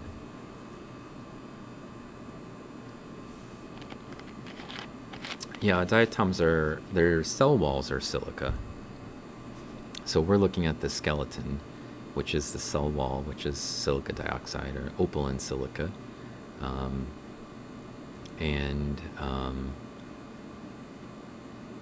they're that's it's an exoskeleton. It's the cell wall. So there's single-celled organisms, and inside they have a whole bunch of chloroplasts and mitochondria and all the other things that cells have in the insides. And then some of the material that's inside the cell occasionally gets like squeezed out holes, or coats around the outside of the cell in a jelly or a colony tube or like a stalk. But most of the diatom, like in the sense that we understand them, is inside the cell wall.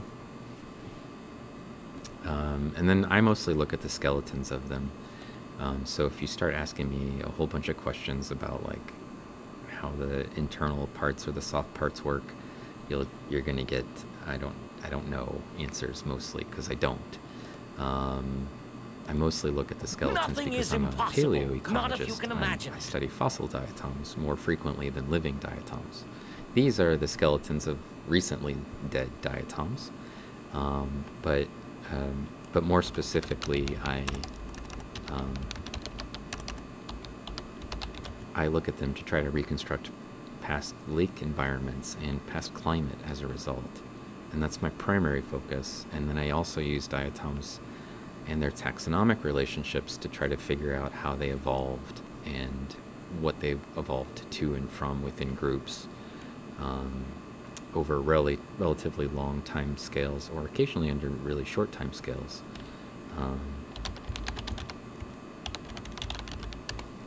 Okay. But so the questions that I can answer that are in my straight clearest understanding are probably more focused around those aspects. Okay, let's go to beam intensity 10. We're super bright then, and I'll make some contrast adjustments so we can actually see stuff. And then let's poke around a bit. What's this little egg-shaped guy? Oh, it's a Cirrella. Yep, that's a Cirrella. It's not a very interesting one. I think it's the one that we see sometimes on the inside. It looks a little bit more interesting. Here's that little hexagonal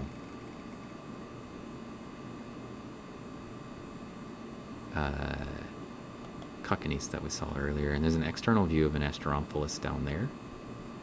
I think that's an amphora. Yep, that's an amphora. You can see the valve. They have sort of an asymmetry built in the way that they're designed. The raphe, which is the slit structure that's right here, has two branches on each valve face for biraphed diatoms.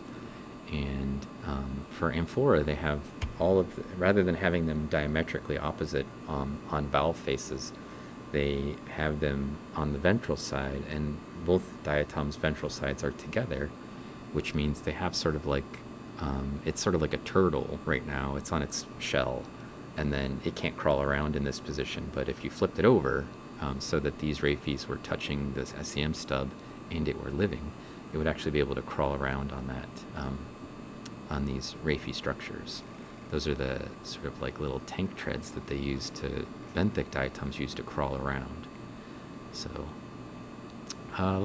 like a snail or something like that, basically. Here's a Ecneanthes.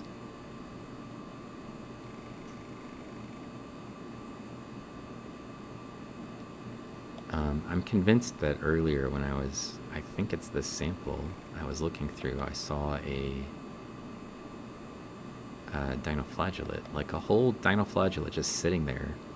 So I kind of am looking around to see if I can find it, but I didn't want to rush. I'm not that concerned if I don't get to it. And I also saw a really cool Meliscyra. So some of these Meliscyras are showing back up. Some Lithidesmium. This is another one of those Campleodiscus. Again, it's a little beat up, but you can see that the shape is sort of like a Pringles chip. There's a hiding right over here. It's a tiny little Diplonese internal view. Just a fragment of one. If this was nice and clean and not broken, I probably would stop and take a picture of that Campylodiscus, but I constantly feel like we should be able to find one of those that's not busted up. And I don't know that we ever do. They always look a little rough around the edges. I don't know if that's because they've been transported or what the situation is for those. Here's a little Nitzia. Yeah, it's Nitzia sigmoidea, I believe. It only looks good from a distance or really close. Here's another. I don't think that's the same specimen we were looking at before. It has the same size pores on both valves. So, and it has the same shaped elevations on the edges. So to answer your question, Anna, I haven't seen another one yet.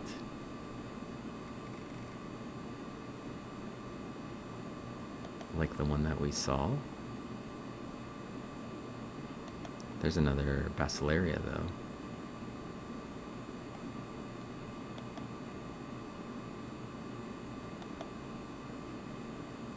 Maybe the dinoflagellate that we saw was on the next stub over. That's always a possibility. That I saw. Sorry, you guys haven't seen it yet. I'm just sort of circling around the outside edge here, and then I will jump over to the next stub over, which is from the same sample. So it's just more of the same, but I think I saw some other stuff in it. So we're back to where we started, basically, when we started going around the outside edge. So we'll jump over to 3.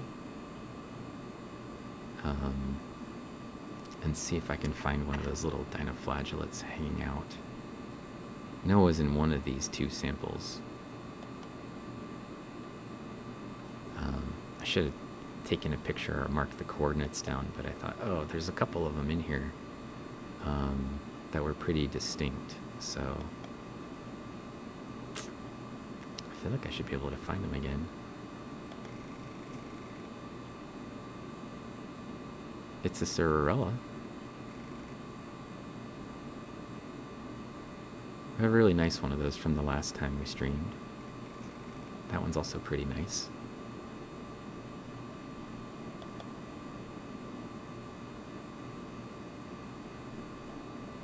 This is not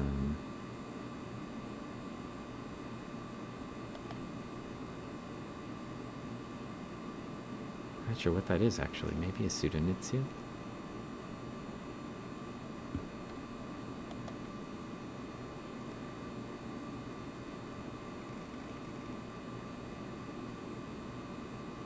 I can see a bit of one of the zooplankton that didn't get completely decomposed by the acid. Still around in the sample a little bit.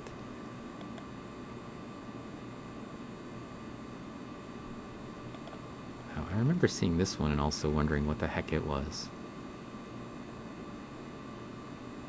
Like a piece of a zooplankton abdomen or something. So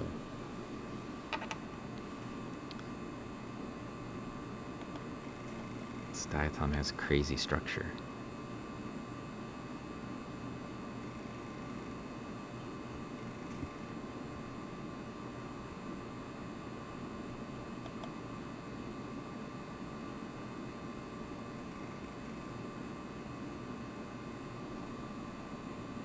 I will be back to chat in a minute, so if you feel like I'm ignoring you, it's only because I can't operate the SEM and see chat and function at the same time. So I kind of have to run the SEM or either or read the chat and answer comments. So just be patient. I will come back. That's a cool diatom. Is it like Rayfinese? Is that the right name for that? Is Anna here still? Delphinies? I feel like maybe it could be a Delphinies. That's a cool pore covers on that thing. Those are amazing. Little pore covers.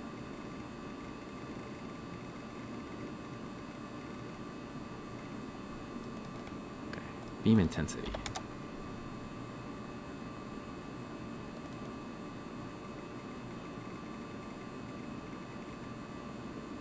Looks good. Now, I will... Look how little this guy is. Just a tiny little diatom.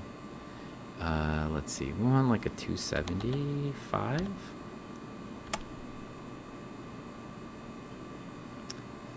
think every time I do it, I just get a little bit better. That's a nice one.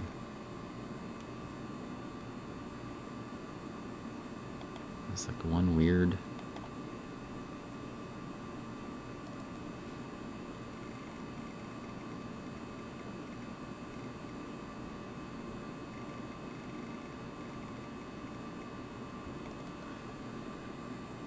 pore there that's a little bigger than the other ones.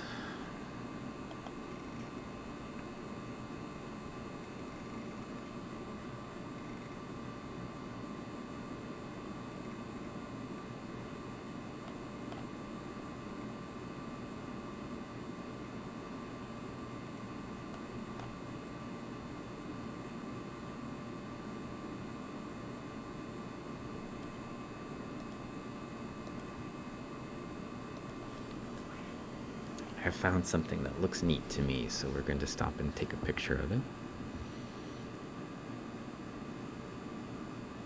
And then if you have questions, or if you've been waiting for me to answer one, we'll give you time. If I can feasibly catch up with where chat is.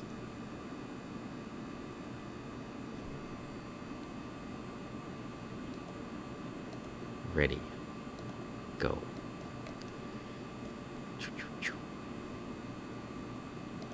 Okay. Rayphanice. I knew it was like one of those. What has happened?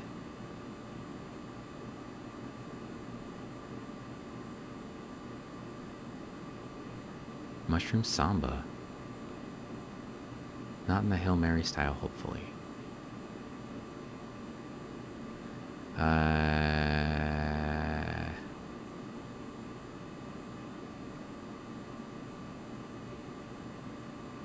Thank you for a follow. And for Mushroom Samba, welcome in. Thank you for chatting. Sun eaters. Yeah, they mostly eat sunlight and carbon dioxide. What's the harshest environments diatoms can survive in? Robert asks. Imagine the harshest environment you can think of. Outer space. I think diatoms could live in outer space for a little while. They live in effectively conditions that are like that, but usually they need water and a little bit of nutrients. So there's all kinds of really harsh conditions. Temperatures as high as photosynthesis will allow, and so whatever the upper limit of that is, and then there is a limit for temperature for photosynthesis, slightly below boiling. I believe it's 70 degrees Celsius is the hottest you can get before organisms that photosynthesize can no longer live in it. pHs as low as 0. Alkalinity as high as 11, I think, as the highest that people have reported. If you can think of like sea ice, which has got like hypersaline and hypercold because it has to be colder than regular water to produce sea ice. Diatoms live right in sea ice, so super cold conditions. They occur in the bottom of the ocean, but they require sunlight, so they need to be living in the photic zone. I can understand how cells could grow. You couldn't produce new molecules for a cell word inside the cell and then jam them into the cell wand, but how do they grow from small to large? They don't. They grow from large to small. Diatoms are reverse growers. The largest diatoms are the babies, and then they form a new diatom, one half inside one valve and one half inside the other valve, and then the two valves break apart, and then you have two diatoms where you used to have one. They don't grow bigger. They stay that size. They're locked in as an exoskeleton, and as like all other organisms that have exoskeletons, their cell size then becomes their cell size. It doesn't change. Hey Del, welcome back. You feel like you're on an ocean trek, but if they're eating sunlight, they're the star part too. Yeah, sure.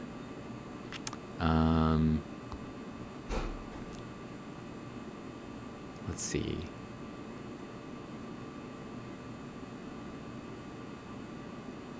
Part of some kind of foram. Oh, it looked like it was soft body, not hard to me. Let's see. Tiny greenhouse. Golden brown house, yeah. Raffinese. Right.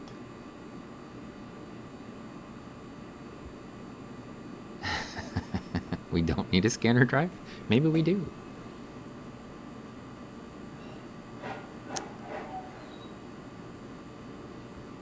Not Delphines. Okay. I don't remember what the difference is between them, but I don't actually have any kind of books on those. Hi, Asymmetric Soul. How are you doing? You should give Asymmetric Soul a follow, and then when you're done following him, when he appears, like he does practically every night, you should go check him out and listen to his music. He will play a concert for you every single night from his house, like many other musicians on Twitch. And he does some sort of cool psychedelic stuff. And also he does some painting. And the paintings are usually in the background, kind of trippy looking stuff.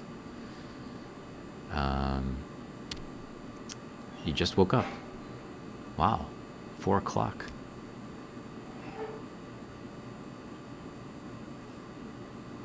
There you go. It's an arbitrary scale. 1 through 10. That's all you need to know. I'm glad that helped, Duck Goose. From the Andy Weir book, they literally eat the sun. I hope not. I mean, they consume its energy, so technically, and their energy is mass for the sun, so technically they're eating the sun. Diatoms are a kind of breakaway thing. I don't know about that. They're an organism that's been around since the Jurassic. They're just different genera, and they've evolved inside that group, that category. So you hated Project Hail Mary. All right.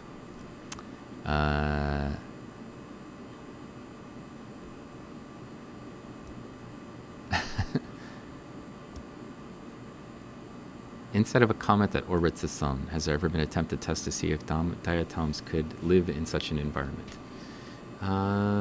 I think they could. If it was at least occasionally water and not only ice. And then I think the other requirement is that it would have to be kind of on the outside edge of the comet, such that it's getting sunlight. But some diatoms live frozen in the ice. And they do fine there. So that actually doesn't seem like an impractical environment. And some diatoms can handle really high irradiation. So I feel like even the irradiation levels of those that are observed in space might be feasible for a diatom. Degenerate. 3 for you, yeah, I guess. They can get blown around by the wind, and they totally live in those environments. And in fact, they can be blown around by the wind and then fall out of the air and land in a lake again and start growing and living again. So, are they considered a silicon life form? No. They just have a silicon skeleton. Sponges have a silicon skeleton. Silica flagellates have a silica skeleton. Lots of things have a silica skeleton. So, their body parts are organic. They're carbon-based life forms. It's just that they create a skeleton. Like snails have an aragonite skeleton and clams have an aragonite skeleton, but they're not considered calcareous like life. They're carbon life, right? Like everything else. They've got DNA and they're organic. Their skeletons are just the hard parts. So I was questioning if we could find them inside icy moon water layers, but the sun can't reach it. It's potential that they could live in a place like Ganymede, if that's what you're asking. If it gets enough light, then they could. There are lakes in those. This isn't external. I'll just Ravenese. I guess it's the whole Freshwater, maybe. There are those methane lakes that they've observed in some of those frozen moon environments. And I don't know if diatoms could live in a methane lake on another planet. That seems like, I mean, on a moon for a planet. But I think the limitation is probably going to be sunlight in that setting. And then, of course, they need to get into the environment. So if you're wondering if they're panspermia potential, probably not.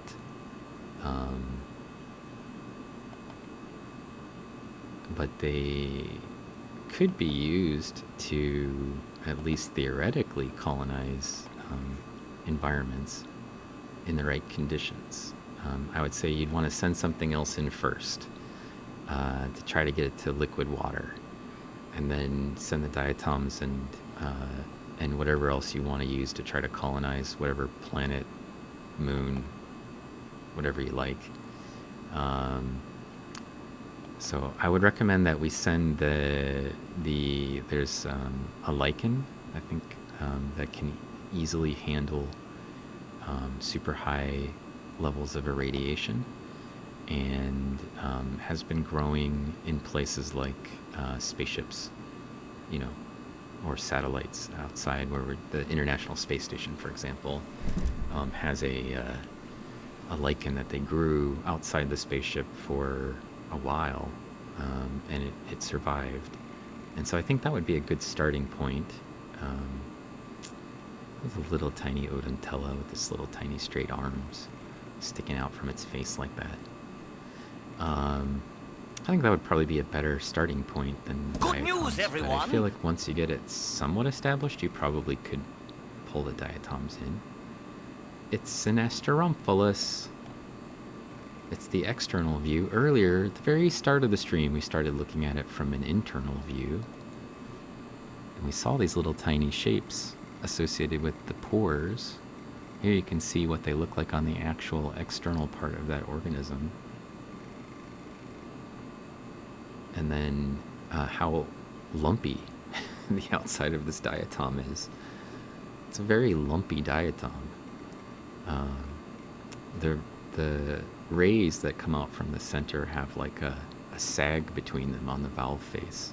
So all of these have like a canopy, like an umbrella canopy or something sort of shape.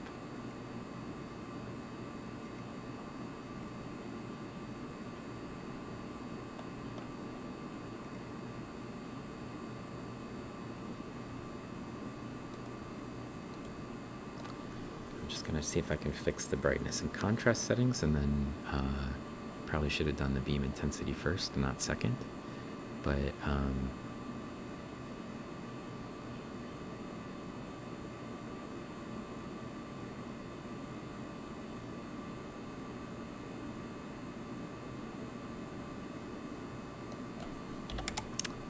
we'll make that adjustment and the speed.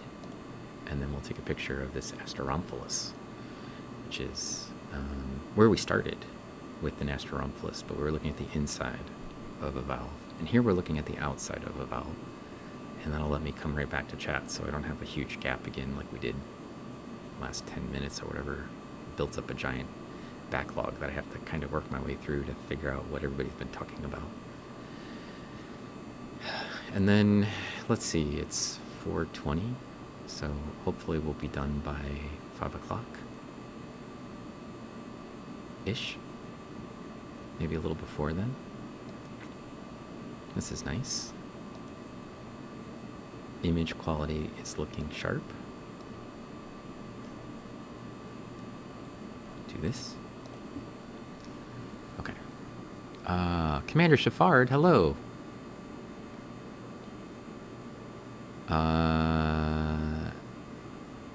Is that exoskeleton? It's always exoskeleton with diatoms. There's still sources of energy in those places, just not solar. It's actually a good point. They did have some algae that they found growing on hydrothermal vents. And I talked about this a little bit when I was doing my Dr. Mo series for YouTube, where I was doing some animated science lectures.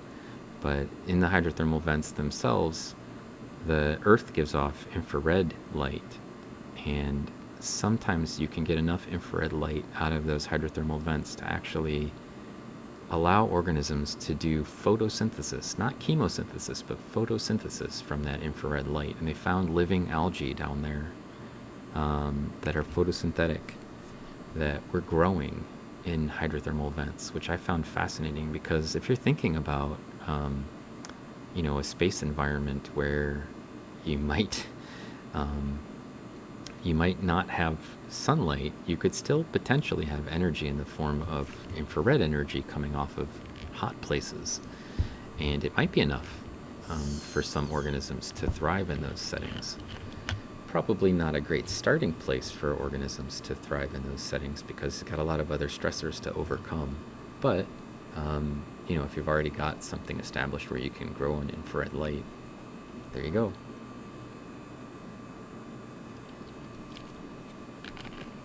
Life finds a way. At least it has on Earth.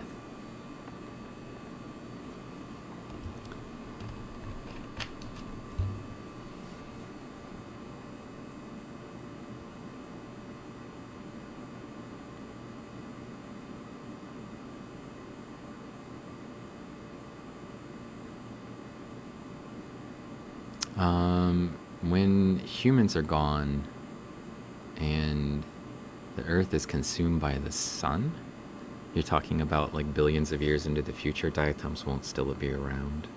They're not going to live for billions of years.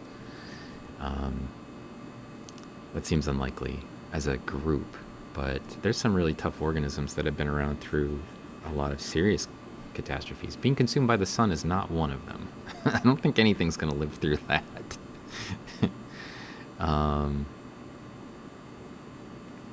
Bits and pieces of them, if you got ripped and shredded the planet, as long as it wasn't sucked into the sun itself, they might be able to live on those. So, Commander Shafard, you hope I have a great day. I hope you're having a great day. And there, Pacific Plankton gave you a little shout out. Thank you for that.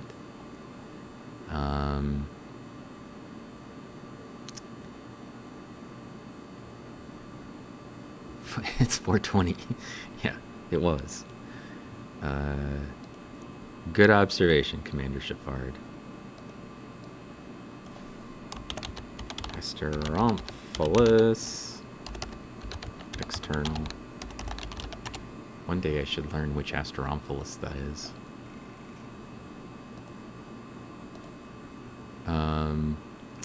This little weird creature right here, I think, is a bit of a tintinid. And sometimes they will have diatom pieces in them. And then here's an Actinopithecus. It looks completely clean on the outside, but let's see if that holds up when I get it in focus.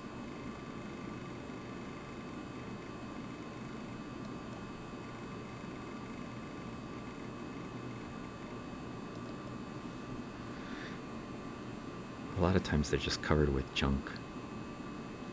This one looks kind of nice, though.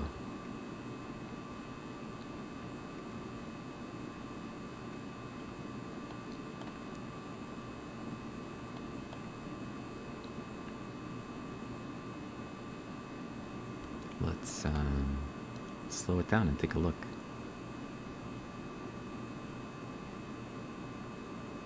These are the Rumiportula structure, the external expression of the Rumiportula structure. There's one here, and one here at the tips of the positive elevations. That's a normal pattern for Asteromphala, or for Actinopticus, to have as the Rumiportula on the positive elevations, on the valve face, on the external components.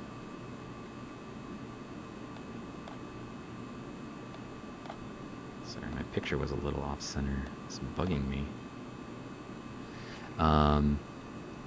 So it looks pretty good.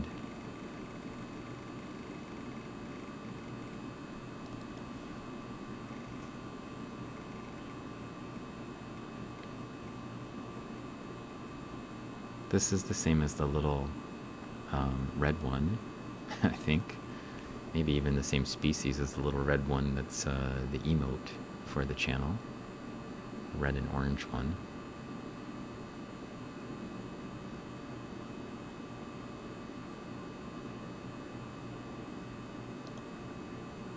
Stop and take a picture of this very nice, pretty diatom.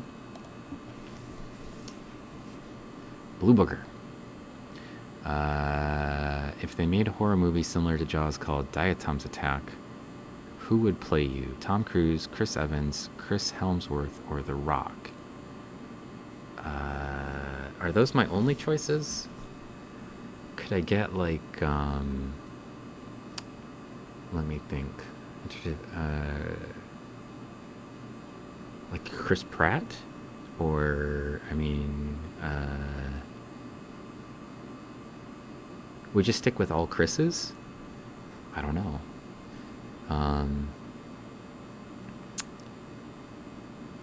I mean, from that list, I suppose I would rather have Chris Helmsworth, right? I mean, with the Thor beard.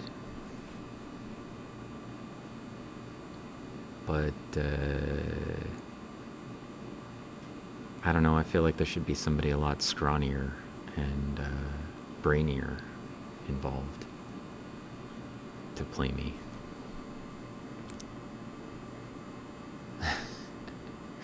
I'm giving you an idea for a sci-fi story. Good, that's fine. Take my ideas and run with them. Make me think of the Hyperion. Yeah, those are good books. Ray Fiennes. Oh, I'll take that. I'll take a Ray Fiennes. You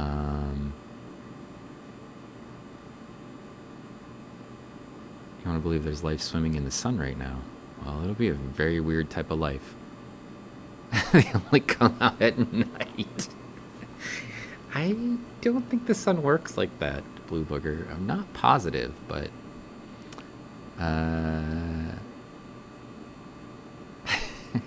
it's got all the good stuff. Yeah.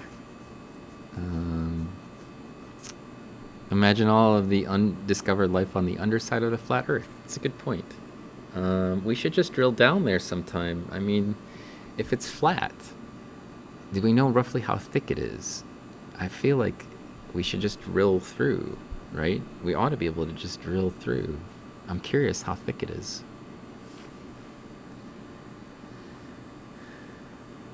3.6 roentgens? Okay.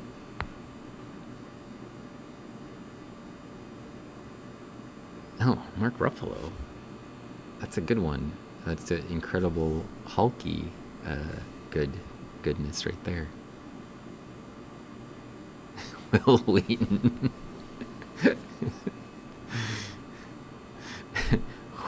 Wheaton?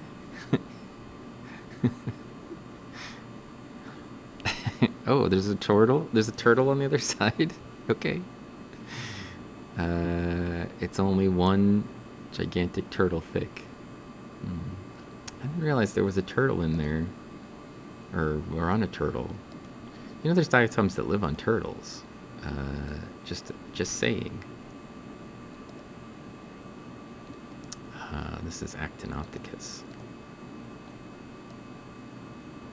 External. Actinopticus. Good news, everyone! Okay.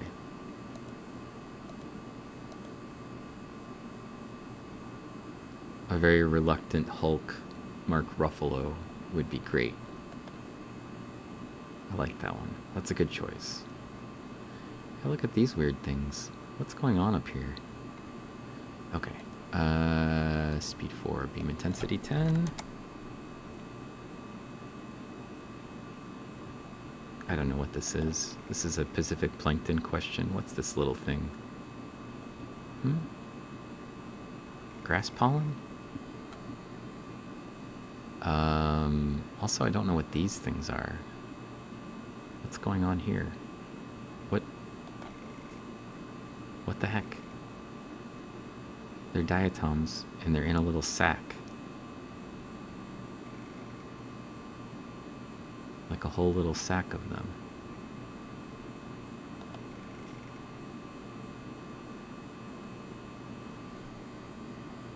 I don't know what that is. It does seem a little bit like a bunch of hippos arrived in a sack, like in the book we read my daughter when she was very little.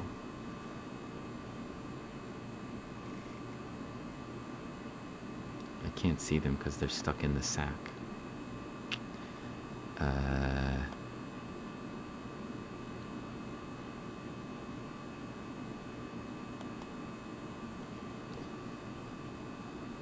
We're like turned sideways. If I turn this to 0,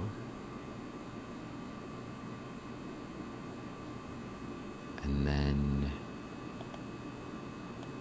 silica flagellate, and then go this way, what happens? Now we're in the middle.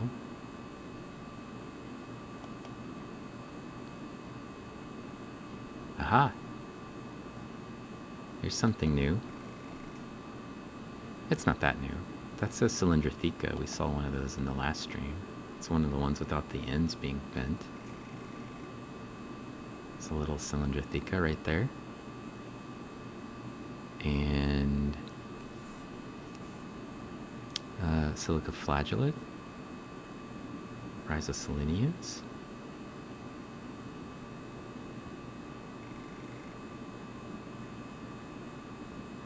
I saw something cool up here, which is one of these little Thalassius Cyras, but it's like tilted on its side.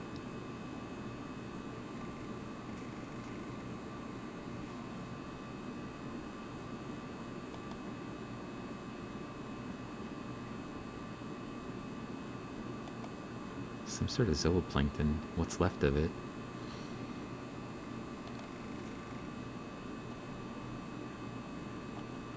That is a tintinid. And I believe that's a diatom stuck on the outside of it.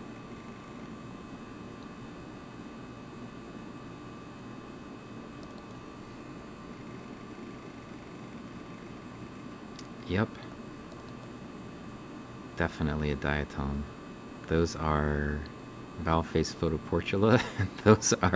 There's a rimiportula, and those are the mantle photoportula right there. That's a whole diatom just stuck right there in the middle of that thing. A little tiny diatom. The whole thing. Alright, let's...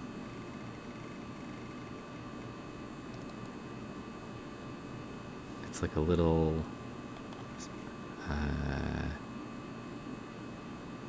Cyclotella atomus or something. It's like Daddy a little tiny cyclotelloid. Daddy is strong, Daddy is brave, and Daddy will not stop. Or something in that group.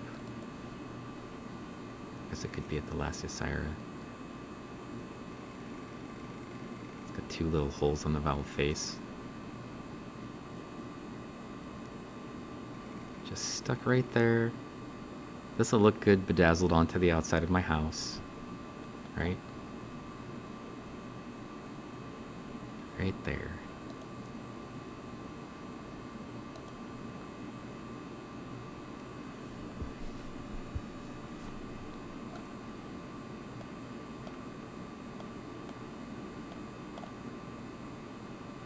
we go.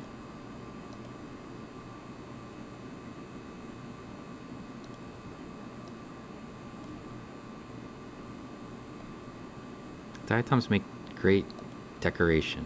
If you want to glue diatoms to your house in some way to use them as decoration, I highly recommend that that you give it a shot.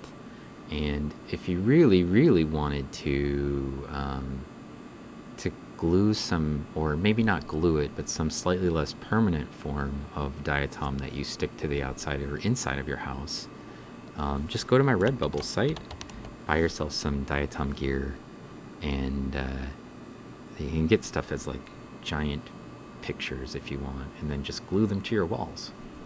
And you'll just be like a Tintinid if you did this, like out your face hole.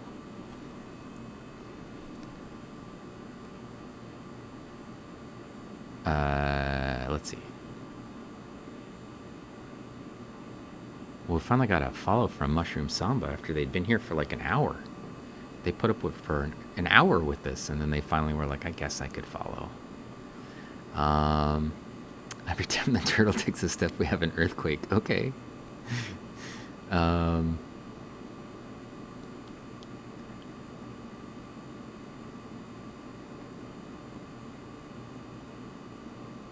Either they lived together or someone ate them. Rick Moranis. Yeah, that would be a good one. Honey, I Shrunk the Diatomist.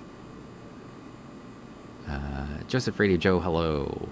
And if you haven't followed Joseph Radio Joe yet, or his it's charging a little bit, or his fiancee Hannah Rebecca, then you should go do that. Click on him, click on the link, do the following, and then listen to their cool music that they play together. It'd be a great idea. My house must have diatoms on it. Well, you can buy some at that site, or you could use your channel points for the new channel point thing I have as an option. You can get the super high resolution diatom image sent to you in the form of a link straight to yourself, and then you could print it out on your home printer and stick it on the wall, you know. You try not to use your face hole like that in public. Well,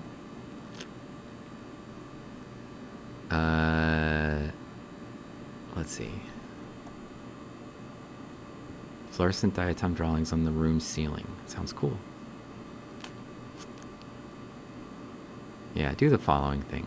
We always hang out whenever I can, whenever she's not streaming, when I'm trying to teach a class or something.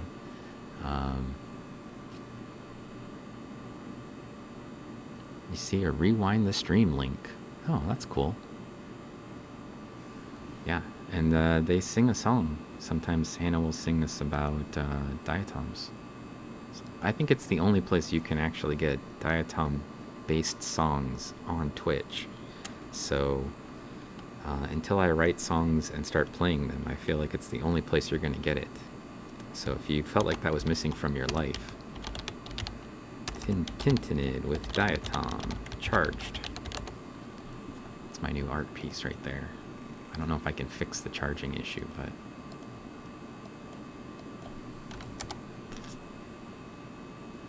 look at that silica flagellate. It's beautiful. And there's a giant Cirrella right here. There it is. It looks like a freshwater Cirrella. Like linearis.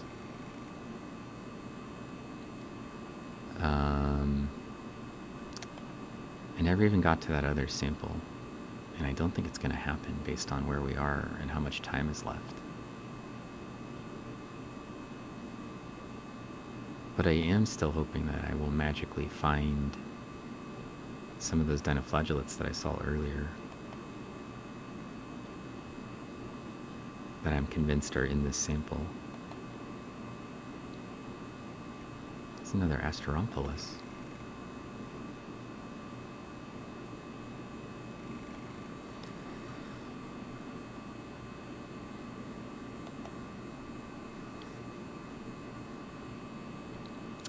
It was a little serratium, I think. What were you calling them? Tricose or something like that, Pacific? The ones that have sort of like three.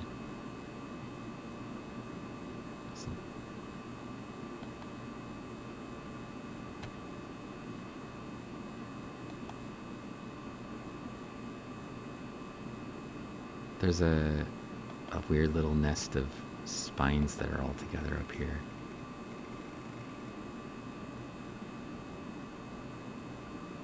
Look at that. It's a radiolarian, I think. It's crazy. It's like a little crown of thorns.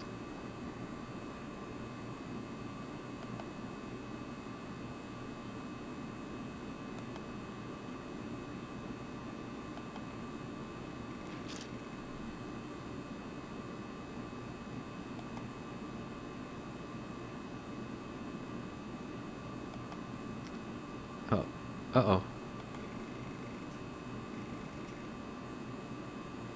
It's this diatom that was all filled with junk last time that we saw.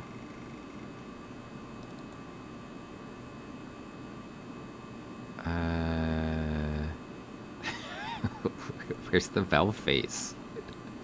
Because inside there's nothing, and outside there's nothing. It's just the girdle bands from it. Dang it. I don't know what that diatom is. Do you know, Anna, if you're still here? Anna, you just like mention what that little cruciform shape probably represents. We saw a diatom like that with the valve face filled in with clay on the last stream that we had from these, which was like 2 weeks ago or something, from the other samples. And I was like, I don't know what that is. Some weird marine diatom.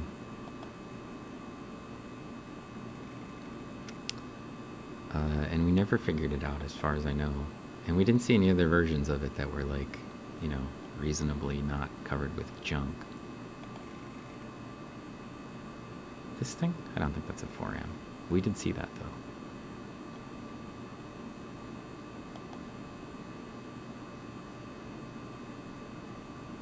This will teach me in the future if I find something to write down the coordinates. Here's another one of those little radiolarians. I think it's a radiolarian. If not, Pacific is probably correcting me right now. Right now.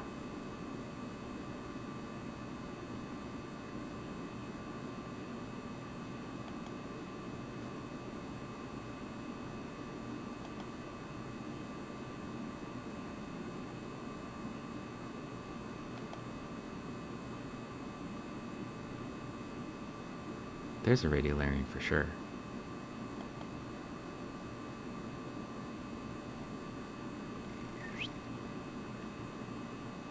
We're looking at the underside of Little Snowman.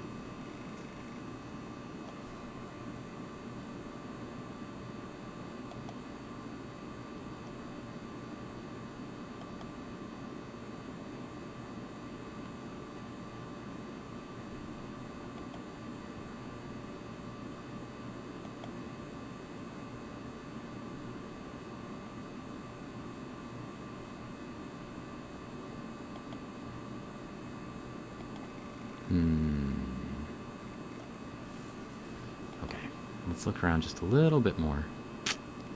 And then we'll get one more good thing to take a picture of.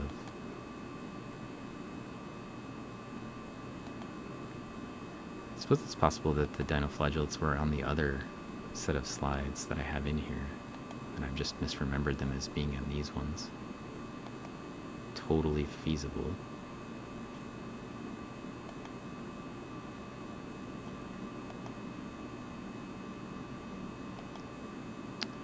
Because I don't remember them being this hard to find. So.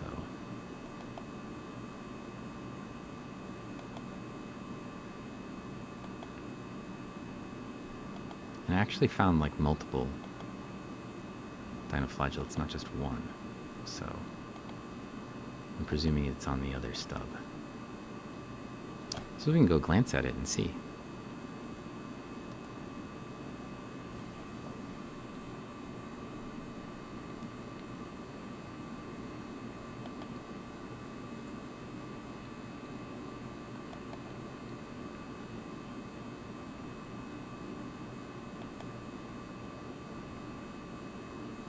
Oh, it was on this one. There it is. Okay, we can rotate this. 45 degrees is 165. Now we got a little rocket ship. And we can look at their thecal plates.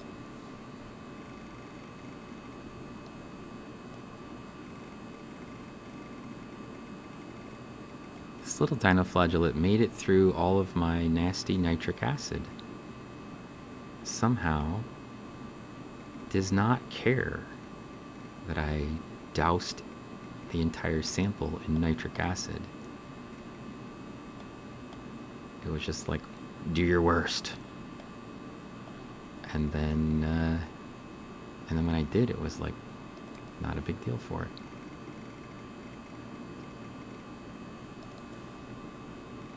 That is a dinoflagellate, for sure. A little rocket ship. I think this one shows up on Dell's streams. Flies around in his samples. Very cool. Okay. 7.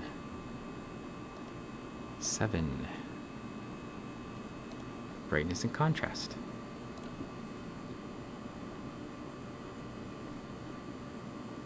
Tripose. Okay.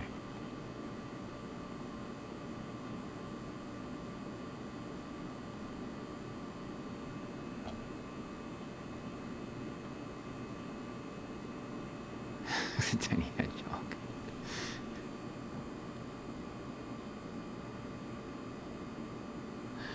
Oh, missed most of what all this was about.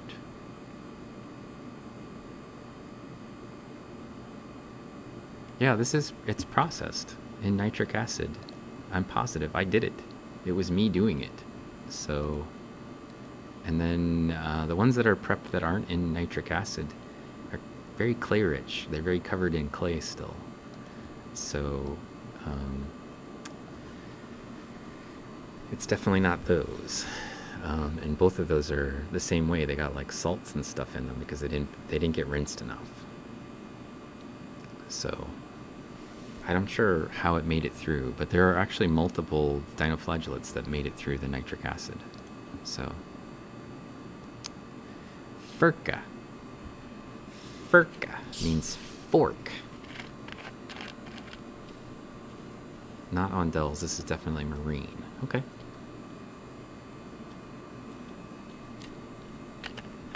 Tell that to his logo, though. You like the new layout? Thank you. I thought that it was time I start to actually showcase the art a little bit better. And the only problem is I need to shrink these things, and I always forget when I shrink too far. When it's doing the picture collection. So I think it gives people something else to look at that's very colorful instead of my grayscale. Oh, he has the Ceratium ones, okay. They're pretty similar looking.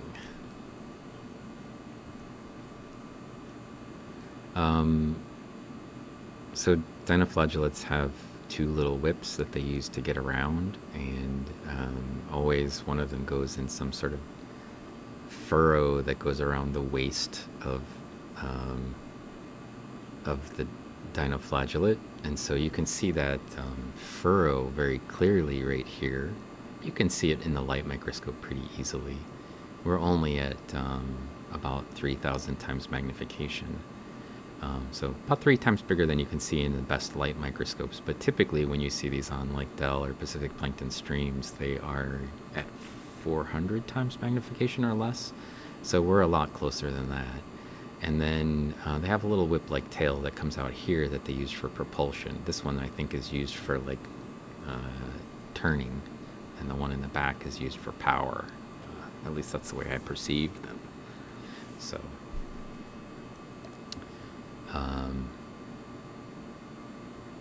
but that's nice. Somehow it made it through. Yeah, I start with the black and white images that we collect from the electron beams, and there's no light in the SEM, so, and then I colorize them. So all the colorized images that are below are actually my artwork, my interpretation of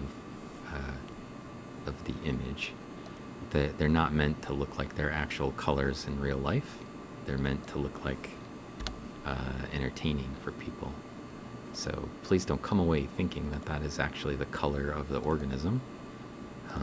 In no case is that true. It's usually very different from what their actual colors are. Most of these are translucent organisms, so you wouldn't see a whole lot of color if the chloroplasts were gone, which in most cases they are. Tripos. Dino.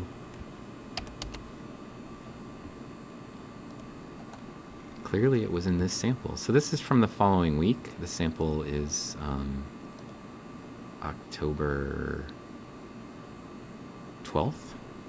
I think it's the second set of things. We had ones from October 8th, and these are from the following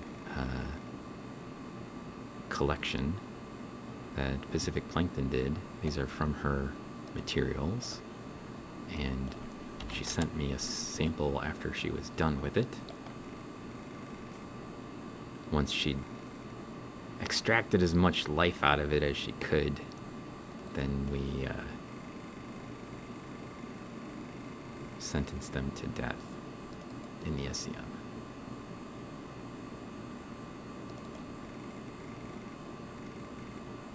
The outside edge of this is just glowing. That is a Campbellia discus. Very bright Campbellia discus. I'm going to make an adjustment to the brightness. Some tintinids, Actinopithecus, Campbellia discus. This like piece of a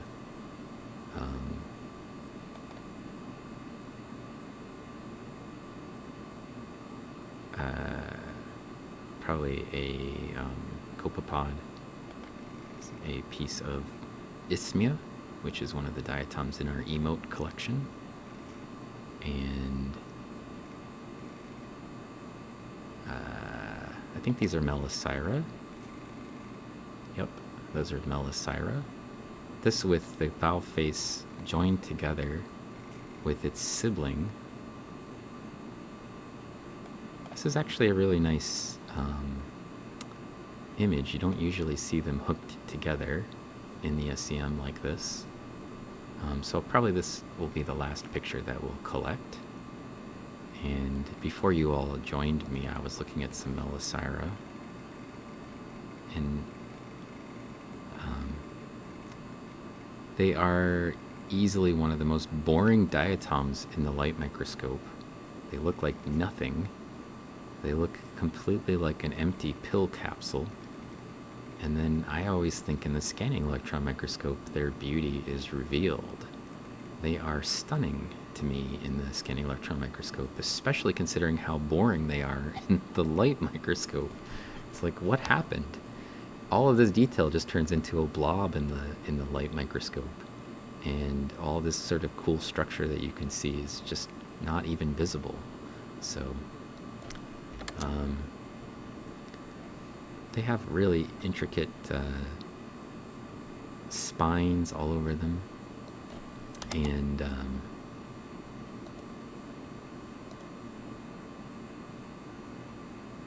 I think they look really kind of cool, especially the valve faces. But even here in the girdle view, you can see a bunch of little tiny spines and projections coming off of them, and I don't know. They look like cool, fuzzy pillows or something. I don't know. But you see them in the light microscope, they just look like, you know, pill-shaped thing with no character. So I'm just going to click this. It's a slow rolling picture. I just want to make sure that the diatom isn't too bright or too dark. And then I'll set it to take the picture. It's going to be one of those long collecting images. And because I set the resolution really high so that we could see all the details.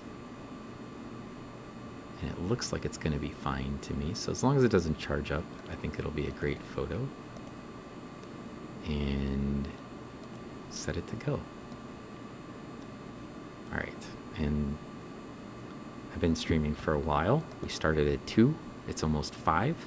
So that's a nice 3-hour stream from the SEM.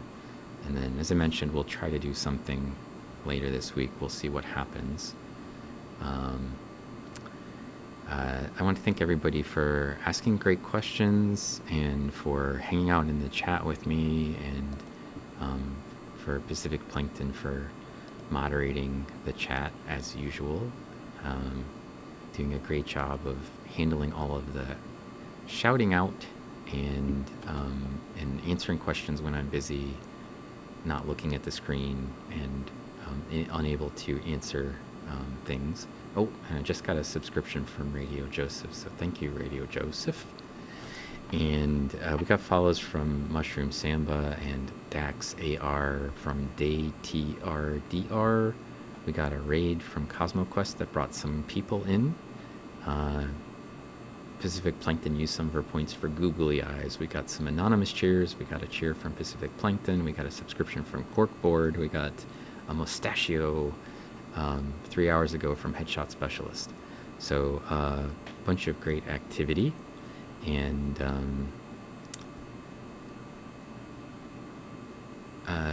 then we should find somebody to raid to carry on the collection of people here to the next great potential place where they could go. So I'm going to glance at who we follow that might be streaming, and it's Hannah. So I think Hannah would be a great place for us to go, and then we can hang out there, and you can have her sing Diatom songs at you. Plus all of her other songs are great, and she sings original stuff and cover music. So and friend of the channel, and of course she wrote the song about the stream, which I'm still completely honored by. So oftentimes she'll then play it for us if we raid her, or if people just come in and request songs. But I highly recommend her. She's got a great voice.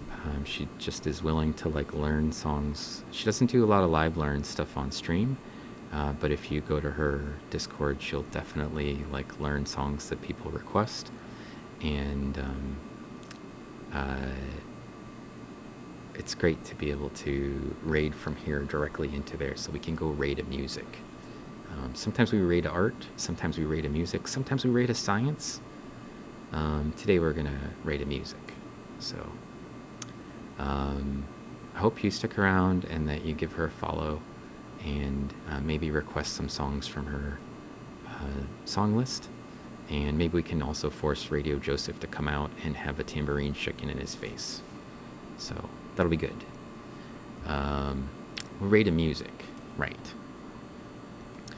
And I think she's just getting started because I didn't see a notification, but that'll be even better, right? Catch them when they just start. All right, we'll see you next time, sometime later this week, maybe. Goodbye.